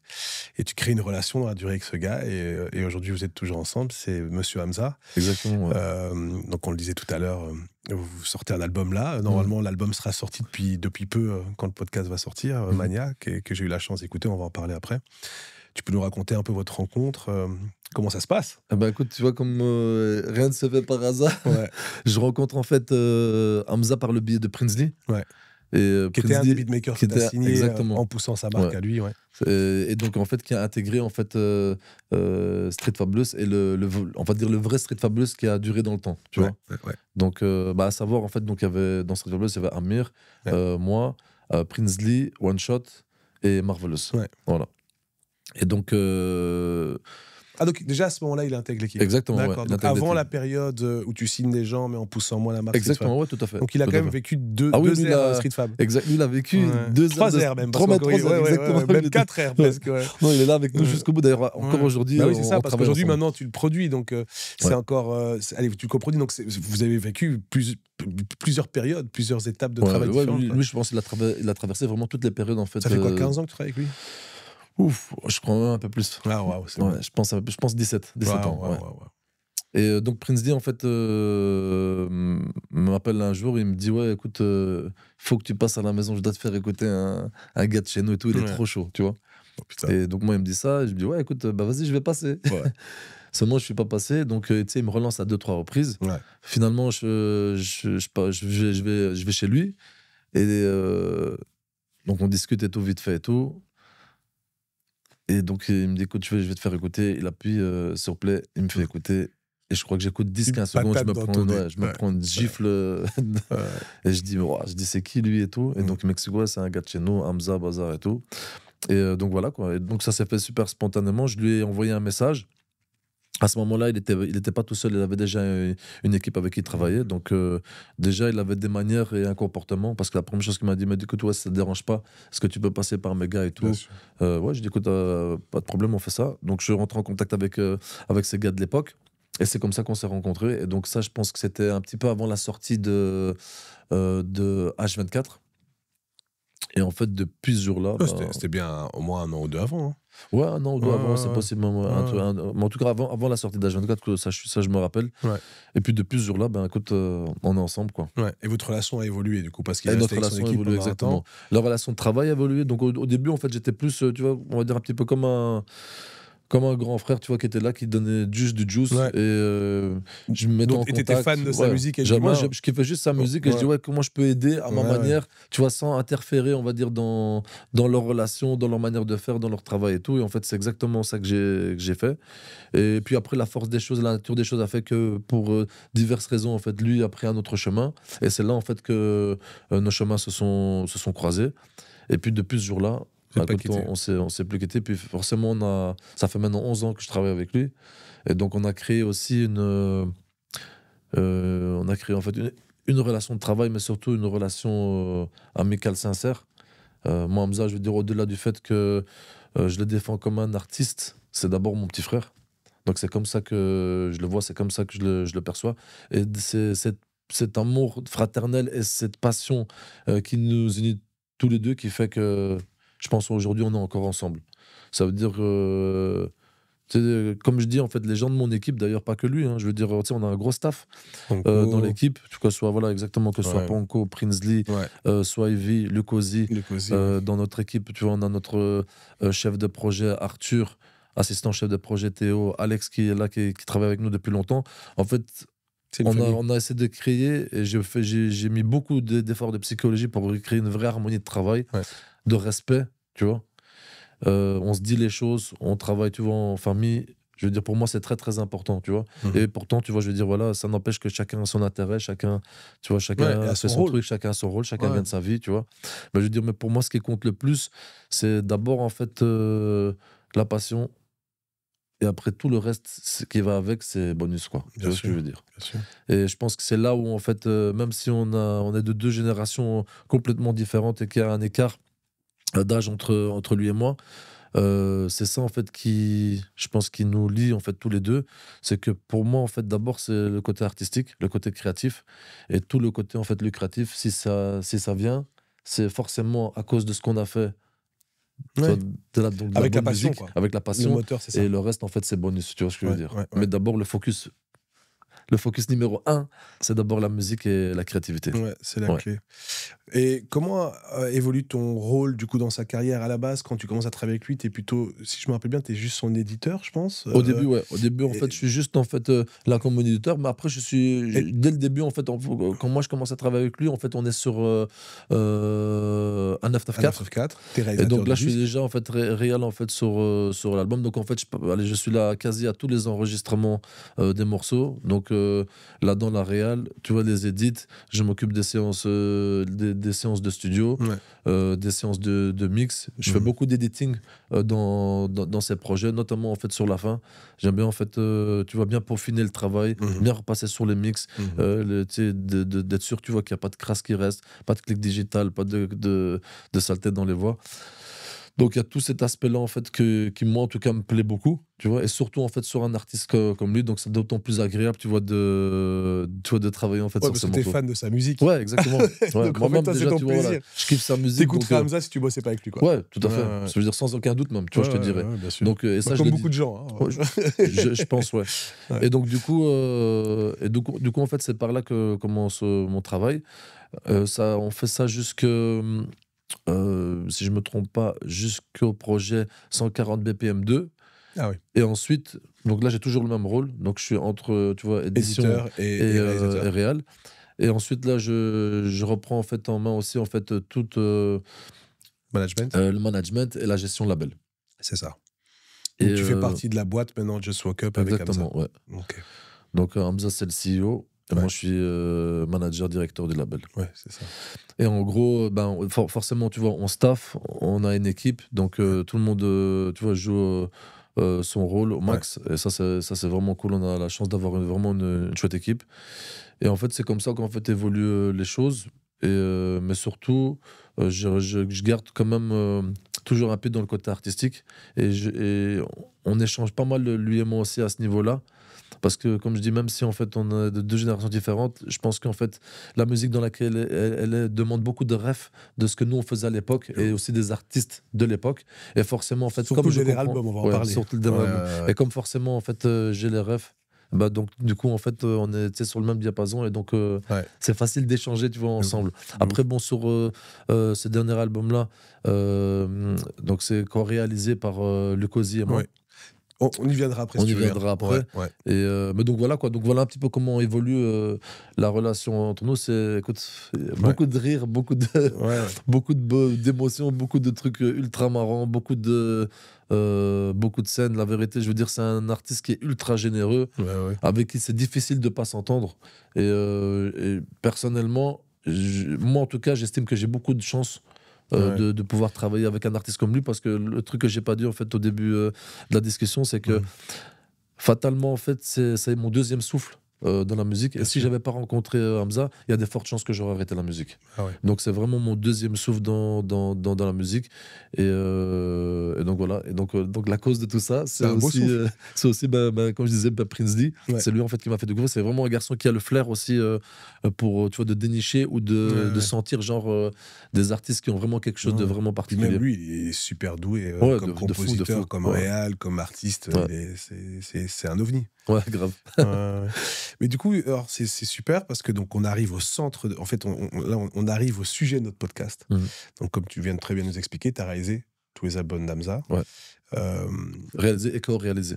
C'est ça. Ouais. Mais donc tu es réalisateur chaque fois, en tout cas, de chaque disque. Là, on a tout ton parcours, donc beatmaker, ingénieur du son, leader d'équipe aussi, ce qui est un vrai métier, etc. Mais l'approche de réalisateur, comment est-ce que tu approches ce rôle-là, en fait? Quelle est ta manière d'aborder ce rôle-là de réalisateur sur un disque? Bah écoute, il y a plusieurs manières de l'aborder. Pour moi, tu vois, un réalisateur artistique, c'est quelqu'un qui accompagne l'artiste. Alors, je peux faire une parenthèse, justement. Ouais. Tu pourrais nous expliquer, pour toi, la différence, que les gens comprennent bien, entre ton rôle de beatmaker, ton rôle de producteur. Donc quand je dis producteur, mettre les sous sur le disque, par exemple, et réalisateur. Comment toi, tu décrirais la différence? Bah écoute, c'est marrant parce que c'est des jobs qui se lient, mais qui sont vraiment différents dans l'approche. Ouais. Pour moi, déjà, la qualité, on va dire, d'un réalisateur artistique, c'est déjà, en fait, avoir l'expérience de studio. Parce que fatalement, en fait, ce que tu fais, c'est que non seulement en fait, tu organises en fait, les séances de studio, donc les séances d'enregistrement, les séances de mix. Donc ça demande quand même, tu vois, une certaine expérience et aussi de savoir où on va aller, avec qui on va travailler, dans quel type de studio on va travailler. De faire aussi un agenda. Parce que tu vois, quand tu pars pas tout seul, tu pars avec tes équipes, avec des compositeurs, etc. etc. Aussi, tu vois, je veux dire, il faut avoir beaucoup de psychologie. Parce qu'en fait, il faut gérer en fait, les relations humaines. Parce que tu vois, on part pas tout seul, on est des grosses équipes. Donc tu vois, il faut gérer en fait les émotions de chacun. Tout le monde veut faire quelque chose, mais tu vois, il y a un ordre dans les choses. Et puis surtout, tu vois, il faut savoir en fait installer le bon mood et laisser en fait le mindset primordial pour moi, c'est celui de l'artiste. Tu vois ce que je veux dire? Il faut le laisser en fait lui être dans sa vibe et dans son truc, dans son rythme à lui. Chaque artiste, tu vois, a un rythme différent et il faut savoir en fait ménager et être productif et constructif tu vois, autour de ses attentes à lui. Tu vois ce que je veux dire? On a tous en fait le même rôle en commun, c'est de faire tout pour qu'en fait l'artiste en fait se sente le plus à l'aise et puis faire le meilleur album possible. Exactement, voilà. Et donc après là où évidemment on a énormément de chance nous de travailler en fait avec un artiste comme Hamza, c'est que c'est déjà un garçon, tu vois, qui est très autonome. Donc ça sert à rien de trop lui imposer des choses ou de lui suggérer des choses. Et les compositeurs aussi. Et les compositeurs aussi par la même occasion. Et donc du coup en fait souvent en fait le moteur en fait c'est lui. C'est lui, en fait, de là où il part, là, en fait, les discussions commencent à s'élargir. Et donc, vous êtes à son service, en fait. On est au service et on comprend, en fait, maintenant où il veut aller et qu'est-ce qu'on doit proposer. Tu vois ce que je veux dire? Donc, ça c'est pour le côté, en fait, réalisateur artistique. Pas pour le côté en fait de production exécutive, évidemment c'est un autre travail puisque là en fait il s'agit de toute la partie en fait économique de l'album, donc ça veut dire chiffrer en fait toutes les campagnes promotionnelles, toutes les campagnes de marketing, la stratégie, chiffrer tu vois la préparation du disque, les différents partenaires avec qui on va travailler. Donc tu vois, je veux dire, ça demande aussi un travail, tu vois, de logistique et d'administration. Il n'y a rien d'artistique en fait là-dedans. Exactement, exactement. En fait, si tu veux, c'est on gère en fait un artiste comme en fait un label. Une maison de disques gère un artiste. Sûr, ça veut dire on passe exactement en fait souvent même par les mêmes sous-traitants, puisque même les maisons de disques pour certains services sous-traitent aussi beaucoup en fait avec de boîtes extérieures. Et donc c'est vraiment en fait deux approches complètement différentes. Une en fait où il y a beaucoup plus on va dire le côté on va dire créatif, tu vois, plus artistique, et l'autre côté où en fait c'est beaucoup plus de travail de businessman, tu vois, économique, stratégique. Tu vois ce que je veux dire? Voilà quoi. C'est hyper intéressant ce que tu viens de dire, parce que je sais quoi, je l'avais jamais appréhendé comme ça. Mais en fait, donc de ce que j'entends de ta perspective, et j'ai plutôt tendance à la rejoindre, en fait, le rôle de réalisateur, c'est presque le match de fin d'une partie que tu peux jouer dans le processus artistique, parce que en fait, il faut assez de détachement et d'expérience pour comprendre presque tous les enjeux de la chaîne artistique. Je parle donc... comme tu dis, le lieu d'enregistrement, l'équipe de producteurs avec qui tu vas travailler, je parle de producteurs artistiques, de compositeurs, donc. Bref, il faut avoir une expertise de comment se fait un disque, qui demande du coup beaucoup d'expérience et de maturité, où idéalement, si au plus tu as eu de casquette avant, mieux tu vas comprendre cette chaîne. Et pas qu'artistique, aussi technique. En l'occurrence, quand je dis technique... pour moi, ça fait partie de l'artistique, tu vois. Moi, en l'occurrence, quand je dis technique, en fait, je parle aussi pour moi, par exemple, et ça, c'est vraiment un truc que j'apprécie beaucoup faire, mais je faisais déjà beaucoup ça avant, et c'est un truc particulièrement que j'aime beaucoup faire, en fait, sur Hamza et sur les autres artistes quand je travaille avec eux sur le disque. C'est vraiment en fait de rentrer en fait dans les structures, d'éditer, tu vois, de changer des choses, de bousculer en fait la structure, faire le bon cut au bon endroit, tu vois, je veux dire, c'est tous des petits détails, mais qui font qu'en fait ça rapporte en fait une certaine énergie et des certains rebondissements, on va dire, tu vois, dans la musique, pour que ce soit moins redondant, quoi. Tu passes sur les mix aussi. Sur les mix aussi, bien sûr. Après, on a Akimovic qui depuis le début est mixeur et mixeur. Mais c'est vrai que j'aime beaucoup en fait passer aussi du temps avec lui. Donc on reste beaucoup ensemble. Je déteste en fait interférer en fait dans le travail en fait des gens. C'est quelque chose que j'ai toujours eu horreur de faire. Et d'ailleurs, c'est pour ça que je pense qu'on s'entend plutôt bien aussi avec Hamza. C'est que ça m'est jamais arrivé en studio avec lui de le stopper dans le processus de quelque chose qu'il est Tu en le train de laisses faire. aller au bout. Si tu te dis mauvaise piste, tu vas quand même aller voir où ça mène. Exactement. C'est ouais. déjà arrivé, tu vois, qu'on est installé et il est en train d'enregistrer un truc, il se retourne, il dit ouais, qu'est-ce que t'en penses? Et la première chose que je dis frérot, finis ton idée, Va au bout. va Ouais. au bout de ton idée. Ouais. Et après, tu sais quoi, quand c'est fini, on discute, tu vois. C'est pas bête parce que c'est vrai que même si c'est bienveillant de lui dire ouais, je suis pas convaincu, tu vas d'office créer une frustration Ouais, et un doute. puis, Et et, un puis, doute. et puis surtout, tu Ouais. sais pourquoi je le fais pas? Je le fais pas aussi parce qu'en fait, c'est déjà arrivé qu'en fait, j'entends un truc que je doute. Ouais, puis Et c'est qu'après, lourd de quand ouf. c'est fini, que C'est j'entends le vrai, truc, c'est vrai. je me dis, ah ouais, en fait, je me suis complètement Parfois gouré. pire, tu te rends compte 2 jours après. Ouais, en le exactement, réécoutant c'est dans déjà une arrivé autre plein de fois. humeur. Bien sûr, bien sûr. ouais. Tu te C'est dis, déjà mais en arrivé plein de fait, fois. c'est une douille. Et donc, du coup, pareil pour le mix, tu vois, pour le Ouais. mix aussi, tu vois, je veux dire, Hakim, il fait son truc, je le laisse avancer sur son truc. Quand je vois qu'il est arrivé, tu vois, à 80-90%, tu vois, Ouais. de l'étape, Tu repasses un là, peu. après, je lui dis, ouais, écoute, Hakim, ça te dérange pas que je m'installe un petit peu? Et t'es tranquille. encore à l'aise avec ça, du coup, de te mettre des Ouais, Pro bien Tools, sûr, bien toucher sûr, et ouais, tout grave, grave. Ouais. Ouais, je kiffe ça de fou. Je veux dire, Ouais. tu sais, je veux dire, pour quelqu'un comme toi qui comprend, Ouais. tu vois, ce que moi je vis, en fait, tu vois, au jour le jour. Ouais. Et je sais que toi aussi, tu t'es retrouvé beaucoup aussi derrière des Bien machines. sûr. Écoute, c'est juste kiffant. Tu vois, c'est encore Ouais. plus kiffant, tu vois, quand tu le fais pour quelque chose que tu vois, que Ah ouais, t'aimes moi, écouter. je Tu te vois ce que je veux rejoins à dire? 2000%. Et comme tu dis, moi, je te rejoins là-dedans, mais il faut ce tempérament-là, il faut être capable de ça. C'est aussi peut-être une forme de leadership artistique. C'est avoir la macro-vision de passer derrière un travail qui est quasi fini pour faire en sorte que tous les éléments soient amenés au stade de l'orfèvrerie et que ce soit Ouais. impeccable sur le mix. Comme tu dis, les petits arrangements, le cut, putain, il manque peut-être un petit instrument là, peut-être mettre un petit clavier là ou une petite corde là. Mhm. Et c'est vrai que moi, personnellement, je trouve ça exceptionnel comme étape, mais c'est vrai qu'il faut être capable Ouais, bien d'avoir sûr, bien sûr. l'expérience, le recul, et puis c'est Ouais. souvent des heures de studio en fait qui Et là, permettent, c'est là aussi prend toute son importance aussi de la choréale. Tu Ouais. vois, Oui, par exemple, tu peux aller chercher une fraîcheur. exactement, on en reparlera, tu vois, après par rapport à Lucosi, ouais, il faudra même, vraiment que tu nous même expliques pour, ça. Ouais. sur Ponko, tu vois, par rapport à Sincèrement. Ouais. Mais c'est justement, en fait, Ah, eux, c'était choréalisé par Ponko aussi, Ouais, sincèrement. exactement, Ah, ouais. ça, je savais pas. Ouais. Ok, ok. Et c'est eux, en fait, justement, qui complémentent tout ce côté-là. Ouais, les ouais. manquements, les trucs de comment on peut réarranger, comment on peut réinventer le ouais, morceau, ouais. comment on peut venir avec une intro, tu Ils vois, mettent les mains dans le explosive. cambouis, quoi. Exactement, Ouais, tu vois. ouais. Donc, tu vois, la vérité, pour ça, je veux dire, j'ai vraiment une équipe de fous, quoi. Je veux dire, les garçons, c'est des garçons super talentueux. Et pour en revenir aussi sur ce qu'on disait juste avant, tu vois, par rapport au rôle de réalisateur artistique, pour moi, tu vois, un des points aussi, tu vois, culminant, on va dire, de tout le processus, c'est aussi le mastering. Et là aussi, tu vois, il faut avoir l'expérience d'écoute, tu vois. Oui, comprendre un mastering. Et C'est pas surtout, toujours facile. Voilà, hein. exactement. Et c'est surtout où je vais le faire et avec qui je vais le faire. Ouais, ouais. Tu vois, là aussi, le choix est d'être pertinent. Parce Ouais, qu'il y a ouais. plein de gens qui te proposent ce genre de Bien service-là. sûr. Mais pas tout le monde, tu vois, à l'expérience du son. non. Et des fois, tu vois, je veux dire, c'est même pour des compositeurs, pour des producteurs. Des fois, tu as des gens, tu vois, ils ont juste énormément de talent, mais ils ont du mal à mettre les mots techniques Bien sûr. sur qu'est-ce qu'ils veulent entendre ou qu'est-ce Ouais, qu'ils bien sûr, qu'est-ce c'est un qu'ils veulent métier. comme rendu. Et donc, c'est d'autant plus difficile de se diriger à ce moment-là, tu vas vers les bonnes personnes. Tu vois. Ouais, mais je suis d'accord avec toi. Comprendre un bon master, il faut une certaine oreille pour pouvoir y aller. Parce Ouais, que c'est vrai que, ouais. alors pour ceux qui ne savent pas, donc le mastering, c'est après le mixage, c'est l'étape finale pour faire en sorte que ça sonne plus ou moins avec la même dynamique, le même niveau, le même équilibre dans toutes les enceintes. Parce que d'une enceinte à l'autre, quand c'est juste mixé, il y a des différences. C'est pousser le son à son volume idéal sans que ça sature, mais en même temps que ça tape. Ouais. C'est faire, en fait, j'avais Et créer une homogénéité aussi dans le son, dans tout pour l'album. qu'il n'y ait pas un morceau qui sonne D'une plus fort track que à l'autre. l'autre. Exactement. Exactement. Ouais. Et j'avais un prof. Éclaircir les fréquences. Exactement. Ouais.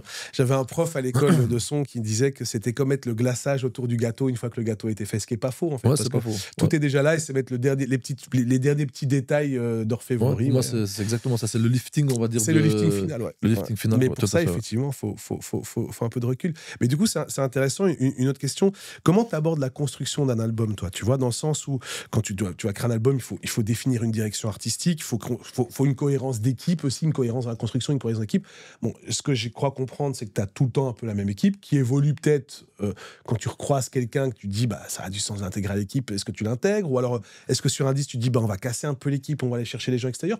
Comment est-ce que tu abordes donc que ce soit sincèrement, que ce soit la mania, quand l'album est fini, comment ça se passe pour commencer ce travail de réalisateur? Comment tu démarres cette étape au point zéro pour lancer l'impulsion du disque?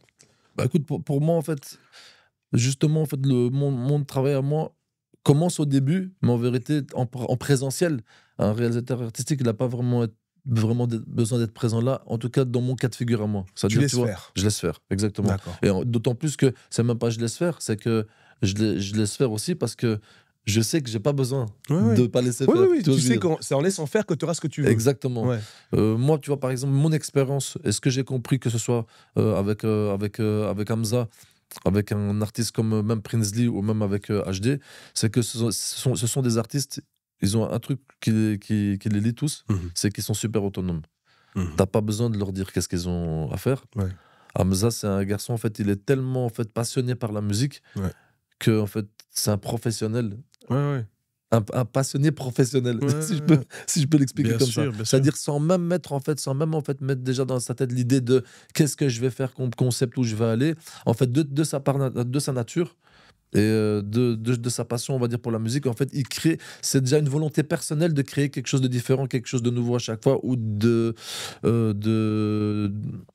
comment je peux dire, de voyager, tu vois, vers d'autres horizons. Tu vois ce que je veux dire? Bien sûr. Donc déjà, c'est une volonté personnelle. Et c'est pour ça qu'en fait, j'interfère jamais dans la création de base. Comme mes garçons, en fait, je sais qu'ils vont au studio, ils vont faire leur truc. Je dis, tu sais quoi, les gars, vas-y, faites votre truc, tu vois.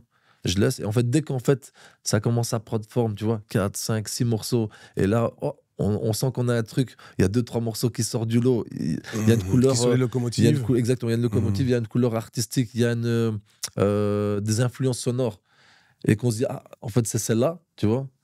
Et ben, c'est à ce moment-là en fait que ça commence. Et souvent en fait c'est à ce moment-là qu'on décide justement de créer des séminaires en équipe. Tu vois. Donc de se dire bon bah les gars, on va partir dans X ou Y endroit, parce que le fait aussi de se détacher en fait de l'endroit où on est, en fait ça permet en fait d'avoir un petit peu plus de créativité, plus de liberté. Tu sais, c'est tout con, hein, mais juste le fait que tu sois pas au même endroit, et surtout quand tu quittes le continent, ça te permet d'être dans un mode où en fait tu sais qu'en fait les problèmes journaliers ils sont pas là. Puis tu es dans une énergie différente voilà. aussi. Et t'as pas le temps non plus, donc personne peut t'appeler pour dire ouais viens, ou viens, il y a ceci ou il y a cela, en fait t'es pas là, tu vois. Donc en fait t'es concentré dans ton truc, et forcément ce détachement te permet encore plus, tu vois, d'être créatif, on va dire, dans le mood dans lequel t'es, la direction en tout cas vers laquelle tu veux aller. Et là-dessus franchement je vais pas te mentir, en fait les garçons ils sont super forts, que ce soit Hamza en fait dans sa volonté de vouloir créer et de proposer des choses différentes. L'équipe aussi autour qui complémente et qui comprend, parce que quand on regarde un mec comme Ponko, compositeur et réalisateur hyper éclectique, je veux dire qu'il y a énormément d'influence, tu vois, dans sa musique, mais surtout en fait c'est un consommateur aussi de musique, donc qui écoute aussi énormément de musique. Pareil pour Lukosi, de son jeune âge, tu vois, c'est un garçon qui a une large culture musicale, tu vois, par rapport à son âge. Je veux dire, ce qui est pas, tu sais, c'est marrant, mais je dis tout souvent aux jeunes artistes et aux jeunes compositeurs, vous devez faire vos devoirs. Il y en a beaucoup en fait qui font de la musique, mais qui ne connaissent pas en fait la source ou la racine ou les références de la musique qu'ils font. Et peu importe le style, hein, tu vois, il y a toujours une ref, il y a toujours un départ, tu vois, à tous ces styles et tous ces courants musicaux. Et pareil pour Prinsley aussi, tu vois, je veux dire, lui carrément, tu vois, pour moi, c'est même plus de la musique, c'est de l'art. Tu vois ce que je veux dire? Vraiment, tu vois, je veux dire, c'est un artiste, même dans la manière de conceptualiser, de composer, et de séquencer sa musique, de créer son son, c'est plus de la musique, c'est un art. Tu vois ce que je veux dire? C'est plus de la musique générique, séquentielle, tu vois, où tu composes, où tu dis, là, en fait, c'est l'intro, refrain, couplet, refrain, outro, non. Tu vois, c'est pas du tout comme ça, tu vois, qui travaille. Et c'est là, en fait, où j'estime avoir énormément de chance, c'est que j'ai réussi, en fait, à créer une énergie et de créer, tu vois, une équipe. Vraiment, tu vois, qui a de l'expérience dans le travail accompli. Tu vois ce que je veux dire? Et ça, pour moi, tu vois, ça n'a pas de prix. Et d'où je pense aussi qu'une de mes responsabilités à moi, en tant que responsable de label, c'est aussi justement de staffer.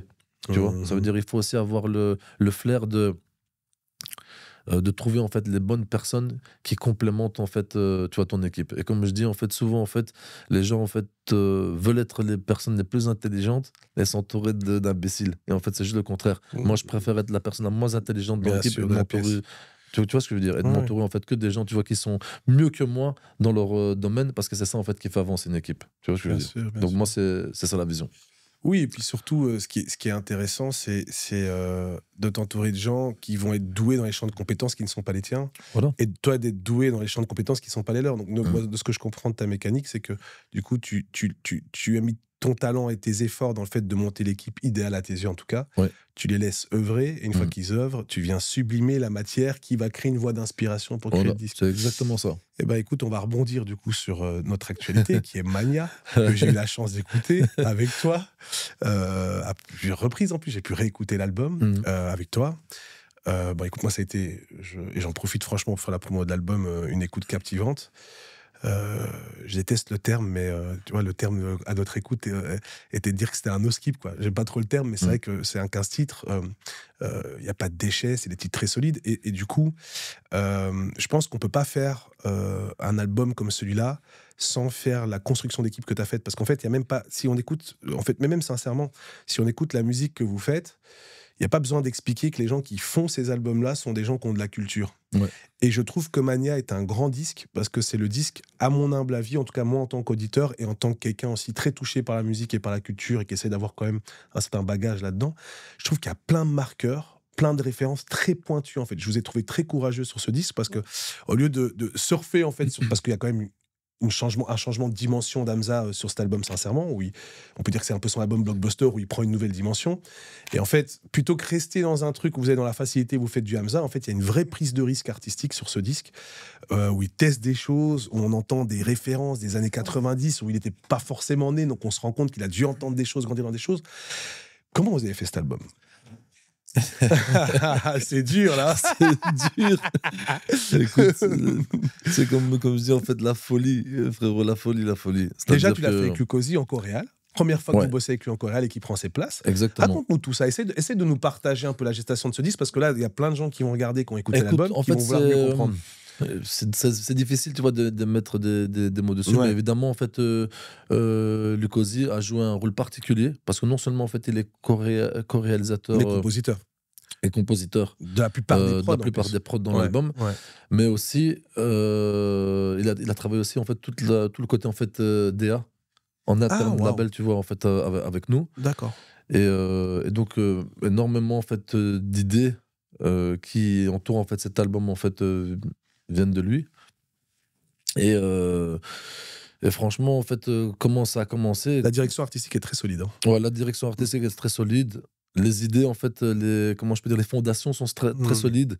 Et puis après, tu vois, évidemment, le staff, tu vois, qui est autour aussi. Ouais. C'est déjà une équipe qui tourne, qui fonctionne.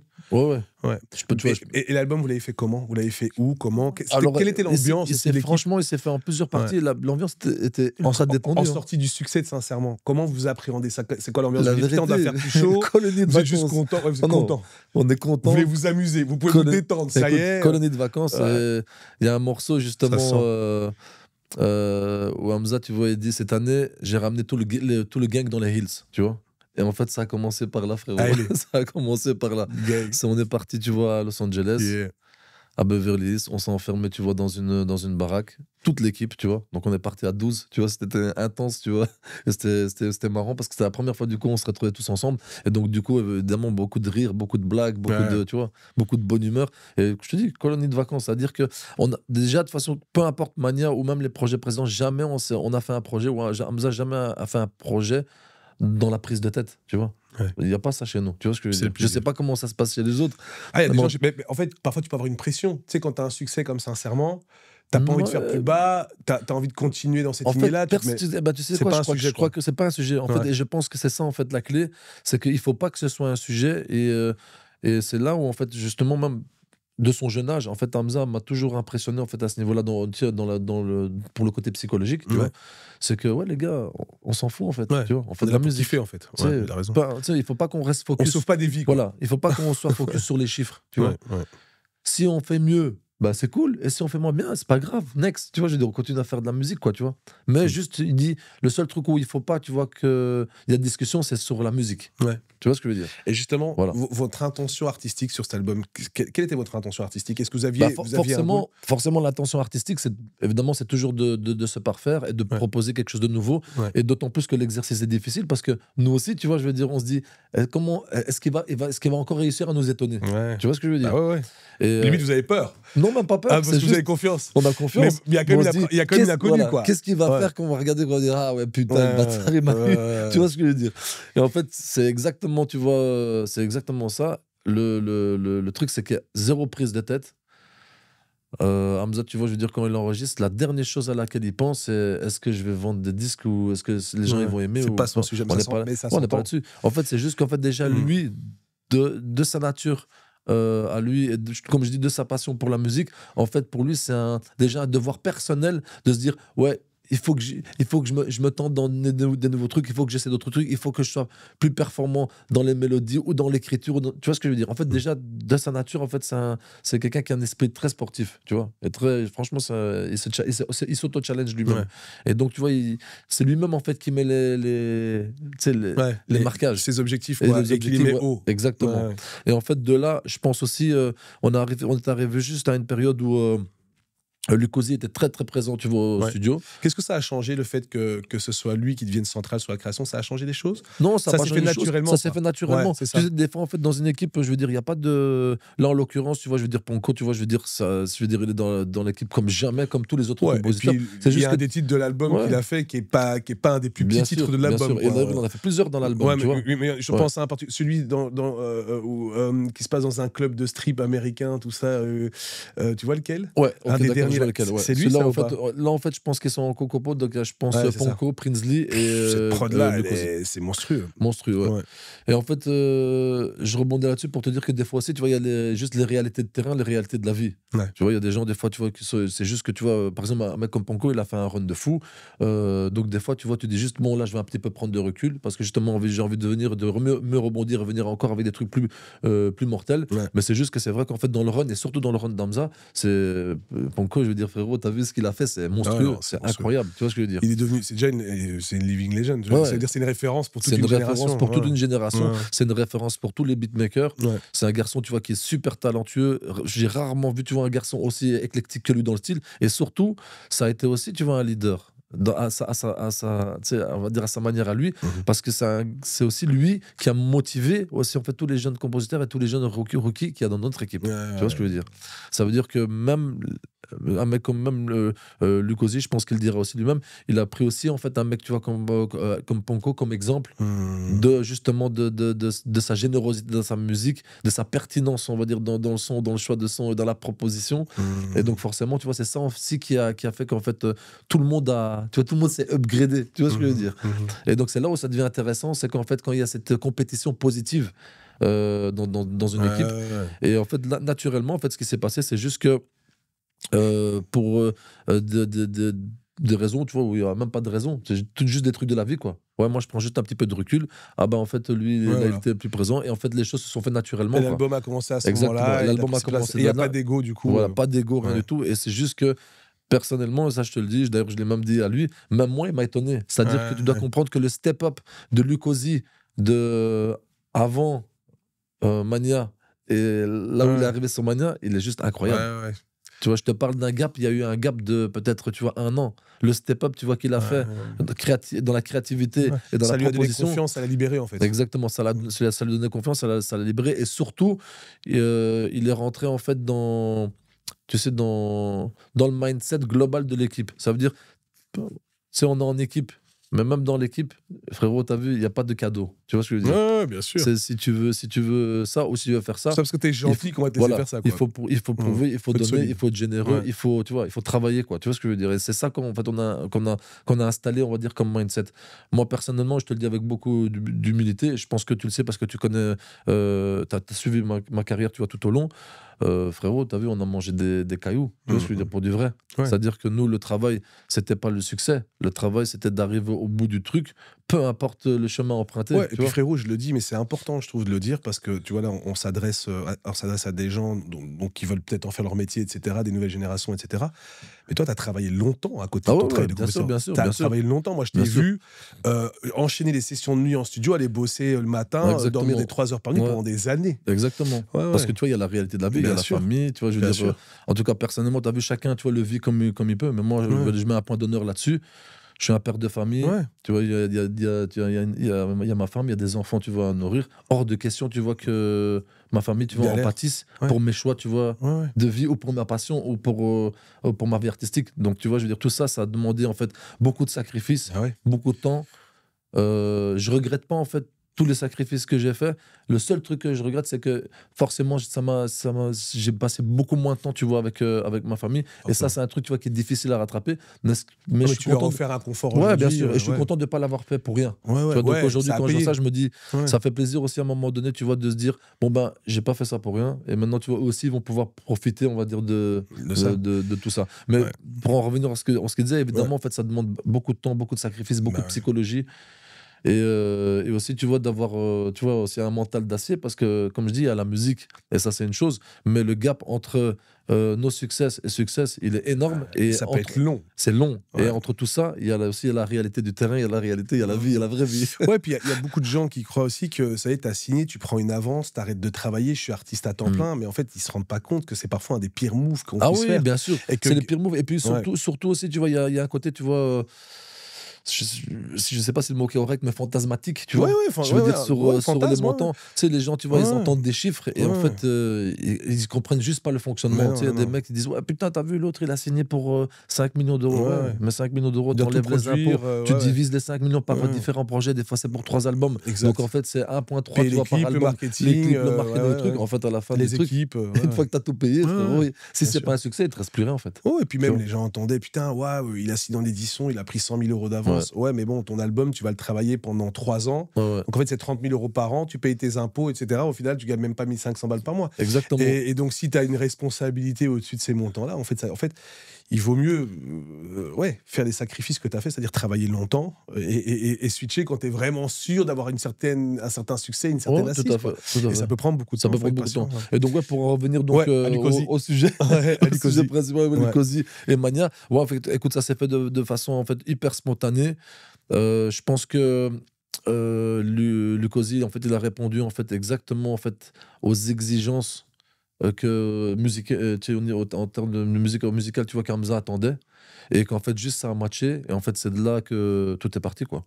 Donc, en fait, je pense qu'au début, tu vois, ça a enregistré beaucoup en local, tu vois, chez nous. Dès qu'on a senti qu'on commençait en fait, à avoir des morceaux, on a dit, hop, c'est parti, séminaire. Parce que c'est important, comme je te disais, en fait, pour des questions, tu vois, de créativité, de se détacher en fait, de là où on est. Donc, on est parti à plusieurs reprises. Une fois à Los Angeles, 2 fois à Miami. Vous choisissez bien les destinations. Écoute, je veux dire, après, ça bouge, quoi, tu vois, ça change. Mais c'est vrai que, je veux dire, bon, évidemment, pour la culture et aussi pour l'influence, vu que c'est le style de musique qu'on aime et c'est dans la sonorité, ce sont des influences. Donc, forcément, c'est les meilleurs endroits pour avoir la vibe. Et puis, il y a du soleil, il y a de la lumière. Voilà, il y a du soleil, partout tu vas, tu as du son, tu sors, tu vas un soir en club, bazar, tu vois, je veux dire, tu te prends en fait toutes les énergies. Et c'est vrai, et on va pas se mentir, c'est vraiment des endroits en termes de musicalité, en termes de créativité, frérot, tu manges des énergies comme jamais, quoi. Tu vois. Et donc, forcément, bon, on est parti. Et en fait, tu sais, pour moi, en fait, tout est très spontané quand je prends du recul, en fait, sur cet album-là. C'est-à-dire que, perso, tu vois, je fais pas partie de ces réals, tu vois, purement académiques, où, en fait, quand tu rentres en studio, c'est charbon. C'est genre, non, c'est pas comme ça que ça fonctionne. C'est par exemple, tu vois, je veux dire, il faut laisser, en fait, de la liberté aussi à l'artiste de, c'est quoi, un jour, il va enregistrer, 2 jours, il va jouer à la PlayStation. Le 3e jour, il va rentrer à la piscine. Et après, il va dire, putain, en fait, j'ai une idée de fou. Attends, tu sais quoi, je vais enregistrer. C'est comme ça. En fait, il faut suivre la vibe. Il faut suivre le truc. Il faut ménager, en fait, la psychologie, mais aussi, en fait. La créativité, quoi. La créativité, tu vois, gérer le timing, tu vois. Mais sans, tu vois, qu'en fait, on sent la pression de putain, il faut que je livre. Tu vois, ou putain, il faut livrer. Tu vois. C'est pas du tout ça. C'est pas l'usine, malheureusement. C'est pas l'usine et je pense pas que ce soit le bon fonctionnement. Moi, personnellement, en tout cas, nous, jusqu'à preuve du contraire, on applique en fait cette manière-là de travailler et ça fonctionne. Tu vois. Et donc, on a bien resté dans ce truc-là, de justement pas se mettre la pression. Après, tu sais, des fois, c'est même plus en fait dans le contexte artistique qui est lié à l'album, mais plus en fait sur le reste. Des fois, tu vois qu'il y a des complications parce qu'évidemment, il y a tout un travail de logistique, de stratégie, de marketing. Les dates de sortie. Voilà, et là, il y a une autre réalité. Tu vois, il y a des pop-up, des trucs. Donc, tu vois, il y a une autre réalité des choses. Mais je veux dire, en tout cas, l'album s'est fait vraiment en fait de manière ultra spontanée. Donc, vous n'avez pas posé plus de questions que ça. Pas plus de questions que ça. Le input artistique en termes de DA, tant sur le nom de l'album, le nom de la tournée. Donc Lycosie a été très très influent en fait à ce niveau-là. On a la chance aussi de travailler avec une terrible équipe au niveau en fait de la DA, aussi image, pour tout ce qui est aussi merch et tout. Tout ce qui est visuel, visuel et tout. Donc avec l'équipe qui travaille, tu vois, actuellement, c'est sur tous les trucs de Drake, Dorado et Pablo Jomaron. C'est pas que ça a de la gueule comme ça. Écoute, la vérité, quand je regarde, en fait, moi, je dis juste que on a juste de la chance de bosser, tu vois, avec les gens avec qui on bosse. Et qu'on a réussi à créer, tu vois, un climat familial entre nous. Et on essaie juste de livrer, tu vois, de proposer la meilleure chose possible qui colle en fait à l'identité de l'artiste, qui colle à l'identité de sa musique, qui respecte en fait sa musique et aussi de faire en sorte que tu vois, notre public aussi se sente respecté. Ça veut dire on veut vraiment aller au bout du truc pour que quand les fans d'Hamza ou quand les gens qui kiffent sa musique écoutent, ils se disent juste en fait ouais, là, ils sont pas foutus de notre gueule. Et pareil pour le meurtre, tu vois, on est en peigne fin, on veut, tu vois, on veut donner de la quantité mais aussi surtout de la qualité. Pour, tu vois, pour que les mecs, quand ils reçoivent le merch, ils disent pas ouais, j'ai acheté en fait un merch pour un album, mais en fait le merch il est éclaté au sol. Donc tu vois, je veux dire, les gens ils se sentent respectés. Oui, c'est la important. qualité dans toutes les étapes du projet, quoi. C'est important en fait pour nous en fait en tout cas de mettre un point d'honneur sur ce truc artistique, sur ce climat artistique, quoi. Bien sûr. Du coup, l'album, comme je te disais, je trouve qu'il y a beaucoup de... Il y a des références qui sont très R&B des années 90. On sent plein de marqueurs, en fait. On sent plein de références culturelles assez solides, assez puissantes. On sent que les gens qui ont fait ce disque écoutent et connaissent la musique et sont passionnés de musique. Est-ce que vous avez eu conscience, est-ce que c'était un choix aussi, de se dire qu'après un blockbuster comme Sincèrement, aborder cet album comme ça demandait à votre public de faire un effort, en fait. Et encore une fois, d'accepter de redécouvrir Hamza, parfois sur des nouveaux sentiers, sur certaines tracks, pardon. Même s'il y a des tracks où c'est du Hamza, hein, tu vois. Mais il y a quand même des tracks où je trouve que, quand je dis ça demande un effort, c'est pas dans le sens négatif, hein, ça demande un effort. Ouais, il faut avoir du goût. Tu vois, Hamza n'a pas fait un album où il fait du Hamza, quoi, tu vois. Ouais. Je trouve que il y a des titres où moi je le découvre. Tu vois, par exemple, il y a un titre afro où il est en solo. C'est hyper intéressant d'entendre là-dessus. Et en plus, c'est pas un bête titre afro, quoi. C'est un truc où il se passe quelque chose, il y a du gimmick. On découvre Hamza parfois dans des zones qui ne sont pas les siennes.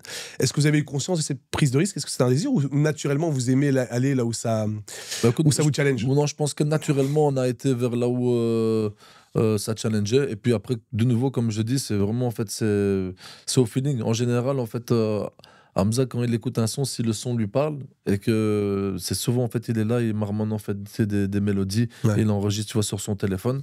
Et dès qu'en fait il a un truc où il sent que ah ouais non il kiffe la vibe et tout, en vérité, tu vois, il rentre dans la cabine, il enregistre. On se pose pas plus de questions que ça. Après, bien sûr, il a été difficile dans ses choix. Donc on a vraiment voulu step up la proposition musicale dans le projet. Personnellement, je trouve qu'il y a eu un vrai step up aussi, tu vois, au niveau de l'écriture, même au niveau de la proposition, tu vois, de mélodie, parce que comme je dis souvent, je veux dire, après avoir commercialisé autant de morceaux, tu te dis comment le mec il va se réinventer en fait dans la mélodie, et même là, je pense qu'il est surprenant. Ah ouais, je te confirme. Et donc non, franchement, je pense qu'on s'est pas posé plus de questions que ça, c'est juste en fait que on fait de la musique, quoi, tu vois, je veux dire. Vous avez envie de vous surprendre vous-même, limite, en travaillant. Et on a envie de se surprendre, de se faire plaisir, déjà nous de kiffer. Et surtout, le seul truc qu'on s'est dit, c'est qu'on a enregistré énormément de musique. On a dû enregistrer 70-80 morceaux pour l'album. Donc après, le choix aussi a été très très difficile. Et le seul truc, tu vois, où on s'est vraiment pris la tête, c'est on a vraiment la volonté de se dire ouais, on aimerait bien faire un no skip, tu vois, un album où c'est réussi. Tu vois, ça va, que tous les tracks vont plaire à tout le monde. Tu vois. C'est réussi. C'est pas facile comme challenge, mais en tout cas, on s'est donné les meilleurs moyens pour choisir ça tous ensemble. Et moi, personnellement, je suis très satisfait du résultat. Eh ben, je comprends. Parce que franchement, l'album, comme je te dis, pour moi, il est excellent. Après, les gens se feront leur avis. Et je dis vraiment pas ça pour te flatter parce que tu es là. Moi, pour moi, c'est son meilleur album, quoi. En fait, c'est vraiment après, en l'ayant digéré et tout, je me suis dit, ouais, à mon avis, c'est probablement son album que je vais le plus écouter. T'as des anecdotes sur la création de cet album, quelque chose que tu as envie de nous partager par rapport à la création de ce disque que tu trouves intéressant ou pas, hein. Mais tu vois, mais en fait, le truc, c'est que... un moment fort pour toi de l'album, un moment où tu t'es dit ça c'est un moment de ce disque dont je me rappellerai, tu vois. Alors je pense que ouais, il y en a un en particulier. Il y a un matin, je crois, il devait être un truc comme 9h du matin. Hamza était au studio, donc moi je viens de me réveiller. Et il a envoyé un son qui est un de mes sons préférés de l'album, qui s'appelle Yesterday. c'est mon titre préféré d'album. Et Je crois que c'est mon titre préféré d'Hamza. Ah ouais? De Bah, tous écoute, ses on titres. sera Avec deux. Life, ça se tape, tu vois, mais pour moi, je crois que c'est son plus grand titre. Pour moi, en tout cas. Ah bah écoute, c'est gentil, je te Ouais, remercie. je suis Et fan donc, d'être- il m'envoie ce son-là, et là, je me rappelle, il est 9h du matin, j'écoute le truc, Ouais. et là, je dis, ouais, T'as été frérot. bouleversé. Ouais, La première fois que tu m'as fait écouter, ça m'a bouleversé. Et donc, du coup, ça m'a. Ouais, ça, c'est un des moments forts de l'album. Et en fait, c'était souvent en fait, des surprises comme ça, parce que du coup, Hamza, c'est quelqu'un de la night, il aime bien enregistrer la nuit. Ouais. Mais du coup, tu sais, je veux dire, des fois, t'as des sessions. Ouais. Frérot, tu vois, je vois des Tu vas te messages coucher, tu vois, à midi, je me dis, ah, bizarre midi. Ouais. Ça veut dire que vraiment, ils ont pas dormi, Ouais. tu vois, les garçons. Et donc, c'était beaucoup de surprises comme ça. Ouais. Donc, c'est les moments, en fait, les plus forts que je me rappelle comme ça. C'est vraiment les moments où, en fait, il envoie du son et il dit, ouais, les gars, je viens de rentrer à la maison. Ouais. Je viens de faire ce truc-là, écoutez, dites-moi ce que vous en pensez. Et ouais, donc là, mais ça, c'était un des moments forts dont je me souviens. Après, voilà, je pense qu'il n'y a pas spécialement d'anecdote, tu vois, en particulier. Sauf Non, mais que, c'est une tu très vois, belle anecdote, franchement. ouais. Sauf C'est qu'on une a très passé belle énormément, tu vois, de bons moments ensemble, que on est chacun tu vois, très généreux les uns avec les autres, tu vois, en matière tu vois, d'échange. Donc ça, c'est plutôt cool aussi. Tu vois, on s'entend tous très très bien. Et comme je dis, voilà quoi. Beaucoup de chance, tu vois, de travailler avec un artiste comme Hamza, comme Prinsley, comme HD. Beaucoup de chance de travailler avec les équipes, tu vois, qui nous entourent. Je pense qu'il y a tellement de personnes, tu vois, à citer. Mais je veux dire, en partant de notre staff, tu vois, que ce soit Arthur, Théo, Alex, les gens du label, Believe et d'autres, tu vois, j'en passerai. Il y a tellement de personnes, tu vois, avec qui on bosse, Capsule, tu vois, qui s'occupent aussi de tout le merch. Personnellement, j'ai vraiment la sensation de travailler, tu vois, avec des gens qui sont aussi généreux que nous dans notre musique. Et ça contribue beaucoup aussi. Ouais. Tu te vois où dans 10 ans, Rose? Dans 10 ans, je me vois au soleil. Ouais. Tu te vois retraité. Tu crois que tu serais capable d'arrêter de faire de la musique à un moment donné? Non, arrêtez, non. Il y Ouais. a beaucoup de. D'arrêter de développer à un moment donné? Non, je pense pas. Non, je Non. pense qu'il y a beaucoup de projets. Peut-être que ce sera juste un petit peu différent. Mais dans 10 ans, je me vois à l'étranger. Manager d'un label avec lequel je suis en discussion là pour le moment. Moi, j'ai des insides. Et donc voilà quoi. Non, en fait, je me vois tout le temps, enfin toujours dans la musique. Continue à créer. Continuer à créer, continuer à faire des belles choses dans ce milieu-là et kiffer quoi. Bah, écoute, franchement, on a hâte parce que c'est un régal. J'ai quelques petites questions finales où ça va être un petit truc question-réponse très brève Ok. pour conclure ce moment. Merci en tout cas pour le temps qu'on a passé Merci ensemble. beaucoup à toi aussi. La chanson dont tu es le plus fier La chanson dont je suis le plus fier. de ta carrière. Difficile. Difficile. Tout confondu, pas spécialement quelque chose que moi j'ai composé, ça peut même être qu'un. Les deux. Les deux. Une que tu as composée et une à laquelle tu as participé où tu n'es pas compositeur. Donc à la limite de tes deux carrières, si tu préfères. Ok, bah alors Ouais. de mes deux carrières, je dirais pour rendre hommage à Doncha, je dirais Reste tranquille gros. Ah ouais, banger. Et alors, et dans ma carrière musicale à moi, où j'ai vraiment kiffé, et ça a été un gros titre aussi, tu vois, d'Hamza, je dirais Vibes. Voilà. Ah ouais, oui, oui, que tu as produit, exact, avec Amir et tout. Ouais, Exactement. Ouais. ouais. Magnifique. L'artiste avec qui tu rêverais de bosser?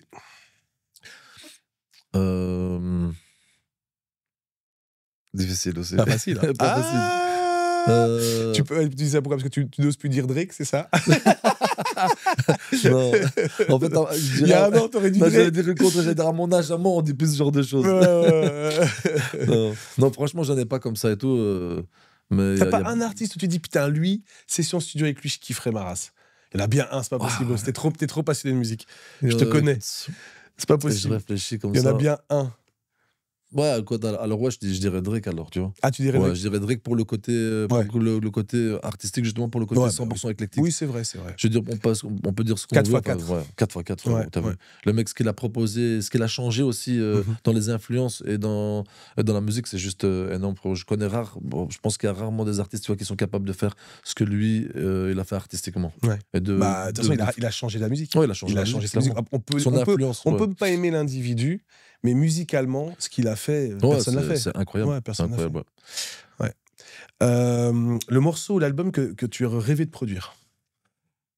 Alors, en rap français, j'aurais dit Opera Puccino de Oxmo Puccino. Wow. Donc DJ Mars, influence pour toi. Ça, c'est un putain d'album que je me suis pris. Chef-d'œuvre. Et d'ailleurs, tu sais quoi, il y a même encore des morceaux de cet album que j'écoute encore souvent. Que j'aime bien écouter L'Enfant Seul, Qui peut le nier, Amour et Jalousie. Qui peut le nier. Ouais, Qui peut le nier. Amour et Jalousie. Ça, c'est vraiment Qui des peut le nier, morceaux je crois que c'est mon titre préféré de l'album. Qui peut le nier, c'est un morceau incroyable. C'est un morceau que j'aime. Et en plus, c'est marrant parce qu'en fait, c'est un morceau intemporel, tant en fait dans la proposition artistique que dans l'écriture. C'est hors norme. Je veux dire, tu sais, dans l'actualité d'aujourd'hui, avec tout ce qui se passe autour de nous, encore quand tu écoutes ce morceau, tu dis, en fait, ça correspond exactement au climat. Avec un chaudron. Non, il était trop chaud. Il est toujours chaud. Tu vois. Je veux dire, c'est un artiste que j'ai toujours beaucoup apprécié dans sa plume, dans son écriture. Et ça, c'est vraiment un album que j'aurais rêvé de réaliser. C'est beau. Et aux États-Unis Life After Death de Notorious Big. L'artiste que tu nous conseillerais d'aller suivre? L'artiste que je vous conseillerais d'aller suivre, wow, elle est à qui tu vas donner de la force? Ah ouais, mais donne de la force. La vérité, l'artiste qui est déjà un petit peu connu parce que du coup, en fait, justement, son talent fait qu'en fait, il y a la lumière sur elle. Je dirais Théodora. Ah ouais. Théodora, je kiffe de fou. Je l'ai vu en concert il y a 2 jours. Incroyable. J'aime trop son énergie. J'aime bien, en fait, justement, en fait, tu vois, la singularité, l'authenticité, tu vois, de l'artiste. La sincérité aussi. Et même, tu vois, je veux dire, tu vois qu'en fait, elle assume complètement, en fait, son style, sa personne. J'adore sa DA. Tu vois ce que je veux dire? Franchement, je pense que c'est une artiste qui va faire des trucs de fou, qui va tout péter. Ouais.